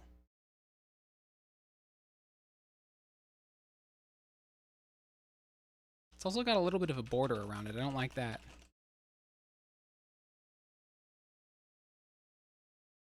But it'll be working. It's showing that this element is focused, but we don't really want that to show here, so we're going to get rid of it. I will make the note that for accessibility's sake, this is not always the best move to make. You should usually have easy ways to indicate to a user and to screen readers that a certain element is focused, but just for the purposes of this tutorial, we're going to get rid of that now. So in order to do that, I select our input again, come down to custom styles, and under this focus section here, I'm going to do style box empty, just like we did for normal. And what this is going to do is it's going to get rid of any additional styling. Okay, so we go down to styles, focus, style box empty. And that gets rid of it? Yeah. Pretty nice. Pretty nice. When our element is in focus. So now, when I run our game, we'll see there's no blue box that appears around our input field. Okay. Well, before we move on to the next tutorial, I'm going to take a quick break. But I'll be right back. Hold on. Yes. This is the face I needed. Nice. We're back. By the way, this is a public service announcement. ACAB means Paw Patrol. Fuck the Paw Patrol. They are class traders who are here to indoctrinate our children into thinking that cops are cuddly little boys.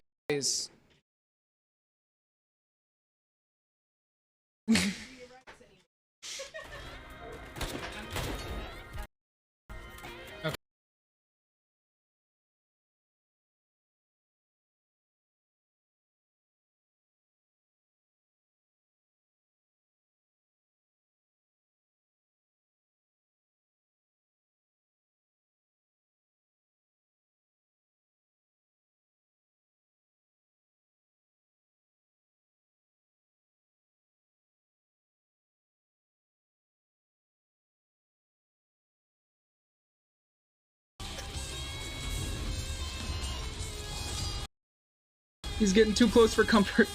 Oh, jeez.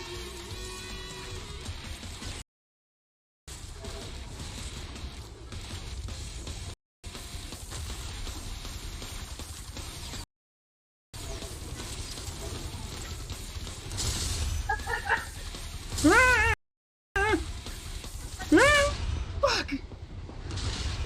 Damn it!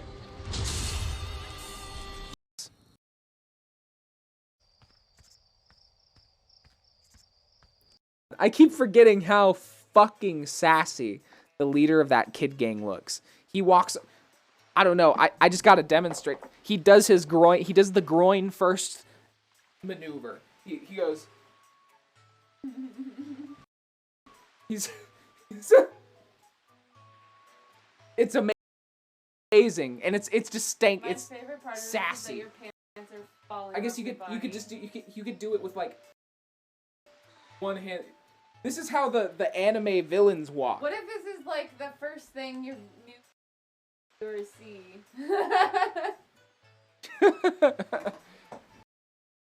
Align ourselves with the stars. We're gonna use the scroll of a carrion flight.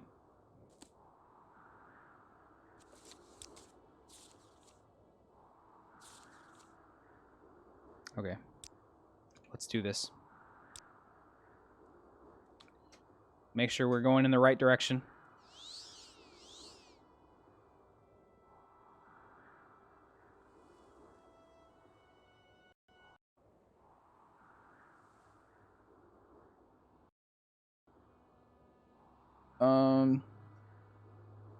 Where's my levitation potion?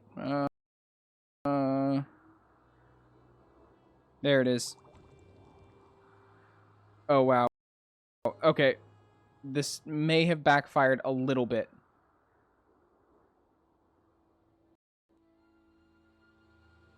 We're moving extremely slow. Oh, God. I'm gonna get rid of fungi. I just punched those jellyfish. You ever... No, I'm not gonna say that. That would be animal abuse. I was like, you ever want to punch a jellyfish? But no, we can only punch a jellyfish in Risk of Rain. Okay? Never... Jellyfish are friends.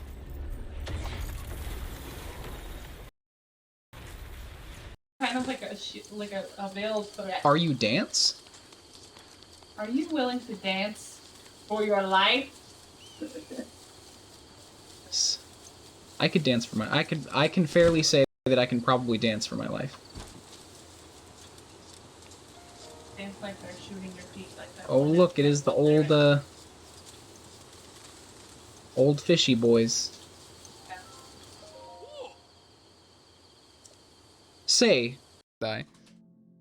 Oh. It's all over, lawbreaker. Holy fuck. Your spree is at an end. I'll take any stolen What? goods you have. Hello? Next move, What are you doing? pay your fine, or It's I'll just- haul you away. He's in... I'm in him. I am inside his face. My bounty's 5 gold. He's really, really upset. Headless Horseman would be like, I can see the tips of his ears. Just a little. Peptic bed gives you a pep talk. You know? Yeah. It just like while you're sleeping, it's like it's like the whole idea of like you listening to like motivational shit or like subliminal messaging stuff while you're sleeping. That's just like somebody whispering in your bread. Hey, you're gonna do a good job. Okay? You're gonna do great tomorrow, okay? You're gonna be so well rested tomorrow, and work's gonna be so fun, you know. That's all I imagine. Cured Dawn Glider Tail. What does that do? Alternatively, it could give you Pepsi. Alternatively, it just gives you. All right, we are back. Let's see. So we've got a pretty basic input and entry system. I suppose it's coming together. We've got it so that it's focused on the screen. We can type in a certain amount.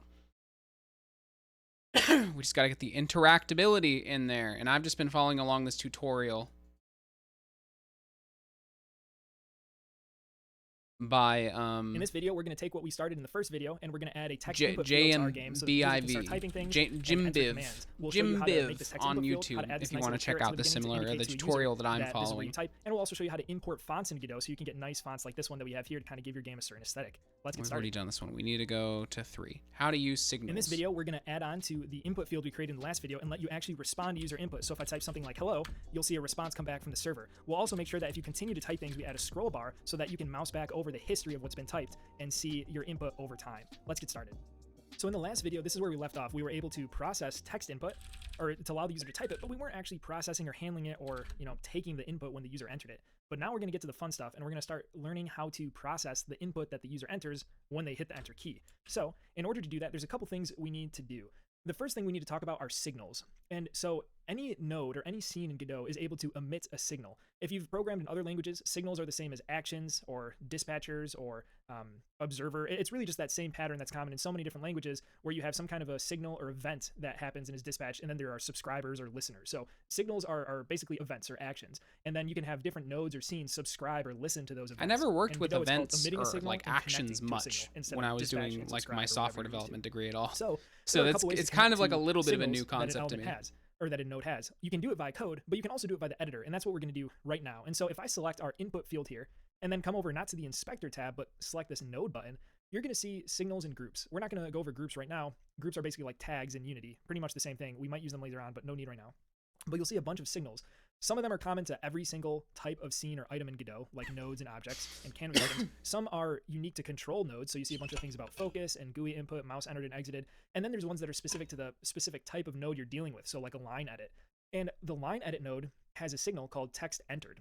And if you hover over it, you'll see that this signal gets emitted or dispatched when the user presses the enter key on the line edit, which is exactly what we want. We want to, whenever the user enters, like hits the enter key, to respond to whatever is currently inputted in that input field. And so we can connect to this signal and do something with it and handle the input that we're getting in. So in order to connect, we can either click on this text entered, we can click on text entered and we can hit the connect button here down at the bottom, or we can just double click it and then connect it there. And so when you connect a signal, you have to select which script or which node, which scene to connect it to.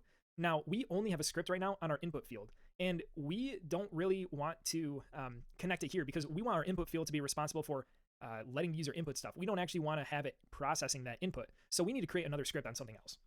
And for now, what we're going to do is select our game, so the top level node here, and we're going to attach a script to it. So I'll click the attach script button, and it'll just call it game.gd and hit create. So we'll let the default work. And you'll see now in our file system, we not only have an input script, but a game script. And then in our script view here, we can switch in between those two as needed. In our input script, remember, all we were doing is grabbing the focus when our node enters the scene tree. And in our game script, we've got a bunch of boilerplate that gets added in there by Godot, and we're going to change this in a second. So if I save our game, then select our game node here so that we come back to the 2D view, I can select our input now and double click the text entered signal to connect it to our game script. So we'll have our game kind of be responsible for delegating the handling and processing of input away from the actual entering of it. So we're delegating responsibilities. We're keeping code modular. It's only doing one thing. This is a term in programming often called the single responsibility principle, which is each piece of code or each item or element or object should really only be responsible for one type of thing. So the code in our input field is only going to deal with handling input coming in or dealing with the user typing, but our game can handle delegating the processing of that input somewhere else. So I'm going to hit connect. And now we'll see in our game script here, we have this on input text entered function, and it's going to autofill with a name and parameters for this function. And remember, if we come here, we see that text entered, you can change this down here to change the default generated function name. But remember, we see here in our signal view that this signal has a parameter. So it comes with information about the new text, like what text was entered. And so you'll see that once we connected this and it auto-generated the function that matches it, it's also going to auto-generate this parameter as well. So we automatically have everything we need here. I'm going to get rid of all the boilerplate to have the text that's entered. So just to show this, let's just print it out. In Godot, there's a print function, and whatever you print here will just be set to the output down below. So we can just print out new text. And so now if I run our game and I type something, so I'll type, hi friends, and I hit enter, we should see it appear down here in our output. Huh. So to have the text that's entered. So just to show this, once we did that, it should just like pop up in the, swadwa. Whenever you press enter, it shows up let's in just print it out. In Godot, there's a print function, and whatever you print here will just be set to the output down below. So we can just print out new text. And so now if I run our game and I type something, so I'll type, hi friends, and I hit enter, we should see it appear down here in our output. So I hit enter, there it is. And I can keep doing it as much as we want. So this is great. We are taking the input once it's entered and we're doing something with it. Right now we're only printing it, which isn't what we want to do, but we're doing something. Now, another thing that would be cool is that when we enter text, this field was cleared out here because we don't want the user to be able to print the same thing or to be able to just hit enter repeatedly. It's not a great experience for the user, and it could just cause a ton of crap commands to get processed. So there's a couple things we could do. We're handling this on input text entered signal on our game script. So one thing we could do is we could somehow get a reference to our input all the way down this tree and then clear the text whenever the signal comes in. But that's kind of tedious, and our game shouldn't have to be responsible for telling our input to clear its text. This is just part of handling user input, is that whenever it's entered, we want our input field to know it should clear. So what we're going to do is actually connect his another function to the modular same thinking. signal. So if I select our input and then come over to the text entered signal, we'll double click it again, but this time we're going to connect it on our input field itself. So you can connect the signal from a node or scene to itself. So we will connect this on input text entered signal to itself. So we'll create a new function here, and we'll see that we now have this new function. It matches what's in our game, but it's on our input node. And here what we can do is just say text.clear. Or actually, we don't even need to do that. There's a clear function built in to input field. Oh shit. So we can just call clear here. And Regular now, if I old run our clear game function. And I type hello friends, we'll see it appear below, but we'll also see our input be cleared. Boom. Nice. Just like that. So it's really easy to do that in Godot. Whatever I type, whenever we enter it, it clears our input. And now we've got something that's really starting to feel and look like a text adventure game. We're handling input the way that a user would expect it to be handled. Nice. And the experience is much better now. So just that to show that you can connect multiple functions to the same signal, whether it's via code or via the editor like we did. And that's totally okay. Obviously, you want to be careful with connecting signals because those will get called, those functions will get called every time that signal is emitted. So, you're trying to be responsible with it. But for us, the user's only going to hit the enter key after they've typed something. It's not like it's happening every single frame. So it's totally fine for us to connect both of these functions to that same signal. Okay, so now we've got something where the user can enter text. It's going to clear the text once it's entered, and we're receiving the text that was entered. But it'd be really cool if we could actually start displaying either responses from the game or at least kind of giving a history of what the user has entered to them. So let's add something like that. Now, in order to do that, we're going to be able to start populating our game info area, which we haven't really touched yet. And so in order to do that, we're going to need a couple things.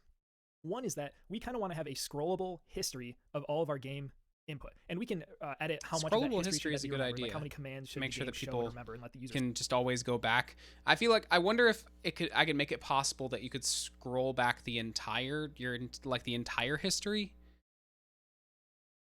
Like maybe there's like a journal system.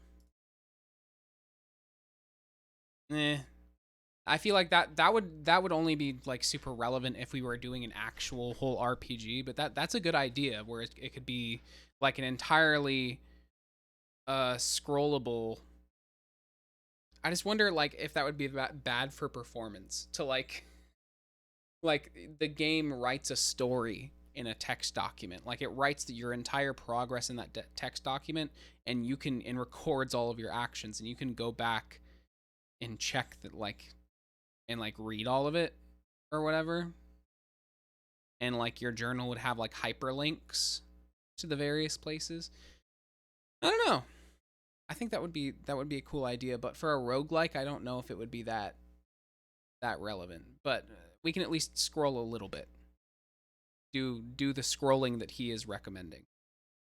Scroll back through. But we want to at least have some functionality that does that. But the importance here is it needs to be vertical, so we need to stack things vertically here. And we already know how to do that. We've added a node that lets us do that a couple times now, and it's a VBox container. So I'm going to select our game info area and add a VBox container. And again, this is going to be our history rows, and we'll talk about how to make it scrollable later. For now, we'll just add this and make it work as needed. And so typically when you look at old school games, they the way that they handled player input is they would reprint that input out on the history screen, but then also show the response right below it. So we're going to try and recreate that. So we're going to build out what that will look like right now, and then we're going to save it as a scene so we can reuse it multiple times. So in order to do that, I need another VBox container, because we want this to be we want each set of prompt and response to be their own kind of thing. So I'm going to say input response for this new VBox container, and this is going to be kind of our parent node for our responses. So we're going to be able to create new ones of these scenes, new scenes of input responses that we can continue to use over and over. And so in our input response, there's going to be two things. There's going to be a first label, and this is going to say input history, and we're going to duplicate that. I'm going to hit Command D and call this response. And so our input history is going to be something like this. Also for both of these, let me select them both, and then I'm going to come down to custom fonts, and we'll drag in. We'll start with 28, so it'll be the same size for now. So dragging the 28 there, and then for our input history, I'm going to do similar to what we did with our caret space, so that it matches what's below, and say this is what the user typed. And then here I'm going to say this is what the game will give back. Huh.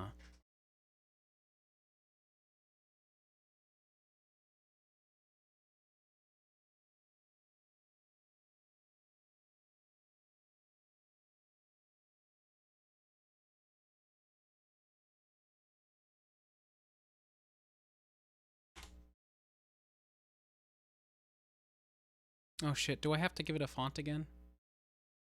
I guess I didn't really like... Okay, yeah, I do.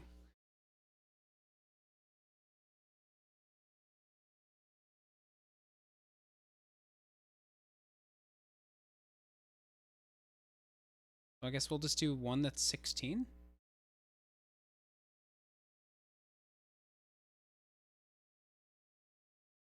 Oh, no, never mind. We're gonna do... The response is gonna have the bigger one.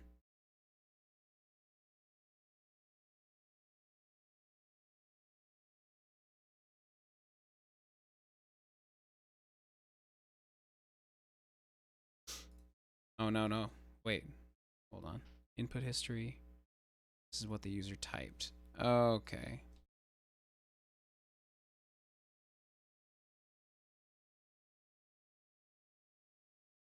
You know what? I'm gonna do a, an H... Well,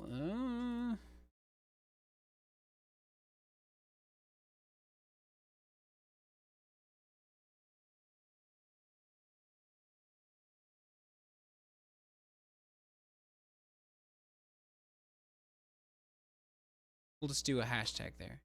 Yeah. Yeah, that works. And then the response is way smaller. I don't know if I like how small that is. Should I just do 28 regardless?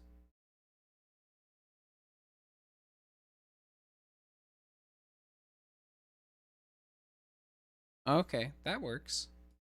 It's pretty legible, I'd say. And so what I'm going to do to kind of make this look a little bit better is a couple things. One is I think I'm going to bring the font on this one down, on the history, just so it's like, this is less important than what the game is saying back. So I'm going to bring the font down a bit. So this is what the user typed. And you might want to find, like, we might do a 24 here. So I might, actually, let's just do that, just so we have a bit. We'll do... This one will be 20. We'll rename it...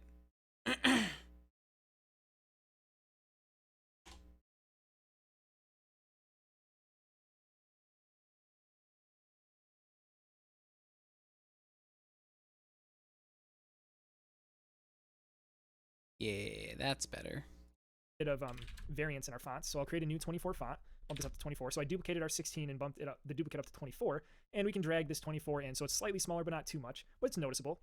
And I think I'm going to make the color of this input history a little darker. So again, we're bringing attention to the response and not to what the user typed. So I can go to custom colors here and change this font color.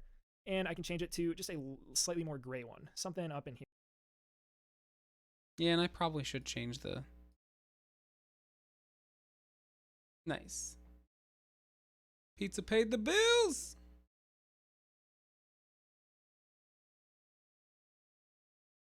Yeah, we'll make it like just slightly gray. About half gray, but just again, so we can now you change look, the colors the attention later. Is clear here. I just want to It's get it drawing your functional eye to this response, and this is just kind of here as reference. You don't. This isn't actually what you're being focused on. One other thing is we notice there is a bit of. We probably want a bit of a margin here. So in order to do that, we can add a margin container to our history rows or to our game info section.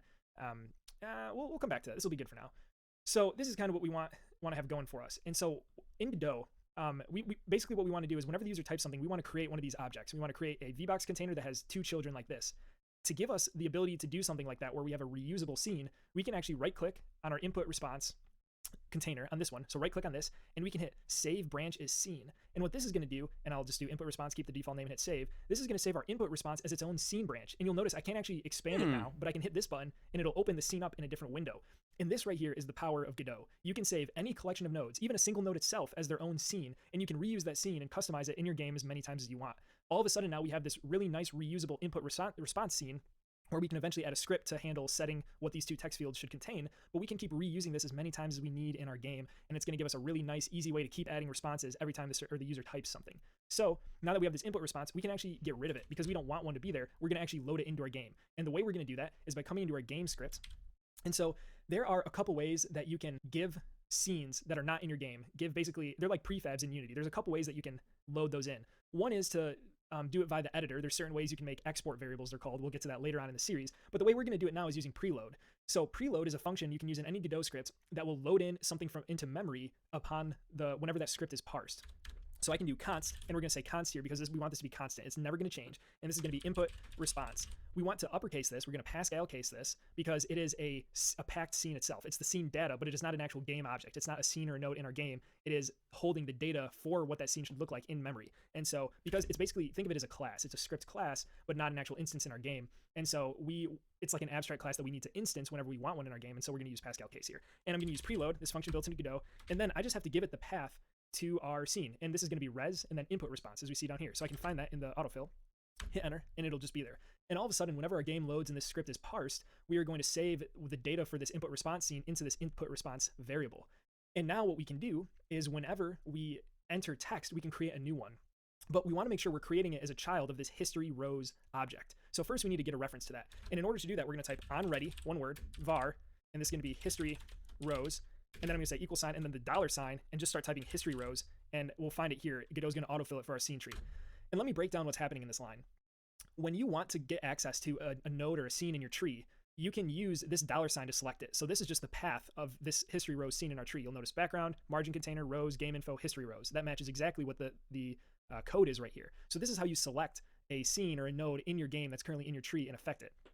However, you want to make sure that whenever you do this, that you're only doing it after this specific scene you're trying to access is in your scene tree. We know in Godot, whenever the ready function fires, so I'm going to add it to this right here. Whenever the ready function fires of a parent, you can guarantee that all of its children have also already been ready. They've already been ready to or added to the scene tree. So within the ready function of our game, for example, it is safe to assume that all of its children, which are all of these, have been added to the tree. However, within the ready function of our game info, for example, if we added a script here, we could not assume that we could access our background node from within it because background is not a child of game info. You can't guarantee that actually game info will always be readied before background is, and thus you don't want to access it. So you only want to use this to access children, to go down the tree, not upwards. But because in our game script here, in our game scene, we can always be sure that when our game is readied, when this ready function is called, it is safe to access our history rows because history rows is further into the tree. It's a child. And so what we could do is we could say something like background, the same thing we had up there where we can do history rows, because we know it's safe to access history rows here. So var history rows. However, it gets really tedious when you're writing this for every single thing you want to access, every scene you want to access. So Godot provides a helper, and it's this onReady keyword here. So when you prefix a variable with onReady, it's what it's going to do, and you can only do this at the top of your scene, or at the top of your script. It's going to say, hey, when we're going to fire this ready function, but right before we actually do, then we're going to load in history rows. We're going to load in this node path into a variable. So this onReady means that it's going to happen right as we're calling ready. It's going to happen when it's safe to access this node, but before the ready function is fired. So if I try and do print history rows, not only will there be a value in history rows because we're accessing this variable, this scene, this history row scene when it's safe to do so, we'll also be able to print it out here because this happens right before the ready function is called. So this is a super helpful way in Godot. Basically, whenever you want to keep track of a child node or child scene, this is usually the best way to do it. Anyway, just a little bit of info on why we're doing this and what this line means and how to access scenes in Godot from within code. So now that we have access to this history rows, we're ready to add scenes to it. And so what we want to do, I'm going to get rid of this ready function here because we don't need it, is whenever we enter text, so whenever we enter new text, now instead of printing it, what we're going to do is say var input response equals, and this is going to be capital input response dot instance. So there's a couple things going on here. Remember that this capital input response here is the data itself. It's not the input response scene. And whenever we want to add that to our game, we need to actually create an instance of that input response scene. And so we're going to create an instance of it and then save it to this lowercase, the snake-cased input response variable. So this variable contains an actual instance of our input response scene, whereas this is just the data of that scene. It is a packed scene, packed into a data, a resource. So now we've got in this lowercase input response here, our actual instance that we want to deal with. So it's not enough to just instance something in Godot, though. We actually need to add it to our scene tree as a child of something for it to be visible. And in order to do that, we want to add it as a child of our history rows. So we can actually just say history rows.addChild, and we're just going to give it the node, which in this case is input response. So what we're doing here is saying we're going to create an instance of our input response scene, and then we're going to add that scene, that input response, as a child of our history rows. And what this is going to do, it's going to be the same thing as if we add our input response here. It's doing the exact same thing that we just did by adding manually via the editor input response as a child of history rows. And if we continue to do that, we're just going to create more and more of them. So you're learning right now how to do via code what we're doing by the editor right here. So I'm going to delete all these. By the way, we've talked before about this plus button lets you create built-in Godot nodes. This little chain button here lets you instance a scene that you've created. So if you want to create and add to your scene tree something that you've created, your own scene, like our game or input response, you would use this little chain button up here, or link button. I think it's a chain, whatever though, you get the point. So now that we have this, we can run our game and see that whenever we type something, so I type hello, we're going to get a new response. And obviously it's not responding to anything we type, but it's being added to our scene, which is exactly what we want. There's an issue though that if we keep going, it's gonna keep pushing things down lower and lower in our game, which is not what we want. So this is where we need to add a scroll container to properly handle this. Okay, so in order to add a scroll container, what we're gonna do is come back to our scene. I'm gonna click on game info here, and I'm gonna hit Command A and look up scroll container. So Godot actually has a built-in scroll container that'll automatically handle adding vertical and horizontal scroll. You can access vertical and horizontal scroll bars yourself to manually add them, but the scroll container is much easier and it will configure a lot of it under the hood. So we're gonna add that. Now, if I add the scroll container as a child of our game info section, you'll see it's got this little warning thing on it. And if I mouse over it, it'll say, hey, use a container as a child of a scroll container, like a VBox or HBox. Well, good news is that we have a VBox container here in our history rows. So we're going to drag this to be a child of our scroll container, and we'll see that warning go away. Oh, shit. Fuck. Now, on our scroll container, there's a couple things we need to configure. So if I select it and come over to the scroll property, you'll see that there's a horizontal scroll enabled section here. We don't want to horizontal scroll. We just want vertical scrolling. So I'm going to turn this off. And that actually should be good enough for now. So if I run our game and just start typing a bunch of things, you'll very quickly see we actually get an Where the fuck? Oh, there we go. No, so we only want vertical scroll. error that crashes our game. And the problem is that it's saying, hey, you're trying to call the function add child. So we're calling it right here. You're trying to call add child on a null instance. So that's saying and telling us that history rows is null. And the reason that history rows is null is because we had this hard-coded node path here, but it's since been updated. There's a scroll container in the mix now that we haven't accounted for, and thus it can't resolve history rows. So the way to fix that is we have to find what's changed in our node path. So we have rows, game info. Okay, and it's after game info that the scroll container should be there. So after game info in our path here, I'm going to say scroll container so that it matches what's in our scene tree. Now, this is somewhat tedious. Admittedly, there are ways around this. You can use Godot has a built-in node path that lets you do drag and drop, and it'll automatically update. We won't cover that because this isn't so much of a big deal here, but just as an example, I want to go through and kind of debug this error just so you can see why you're getting it. Because this attempting to call a function in base null instance is a very common error, and it's almost always because you have a variable you forgot to update the path or is being set null somewhere. You're using it before it's ready. So now if we start our game and I start adding a bunch of things and typing it, you'll see that all of a sudden we have a scroll bar. It's not actually pushing everything else in the game down, but it's letting us scroll through all of the input that we have in our game. So this is perfect. Pretty good. Now we just got to figure out how to do, so we display user input. I was also thinking that we probably need to like delay the time between the input and the response. But yeah, I think this was a good start. I think I'm going to maybe call it here right now before my brain gets too fried. I might work on this on my own, honestly. And it's pretty much going to be like Saturdays will probably be similar to this, where it's just a couple hours of me sitting down, going over tutorials, and then maybe like I'll just show you guys what I came up with while I was working on it throughout the week, if I did that at all. But yeah, this went pretty okay, and I like the concept that I'm going for. I think a text-based game has a lot of potential to be really cool.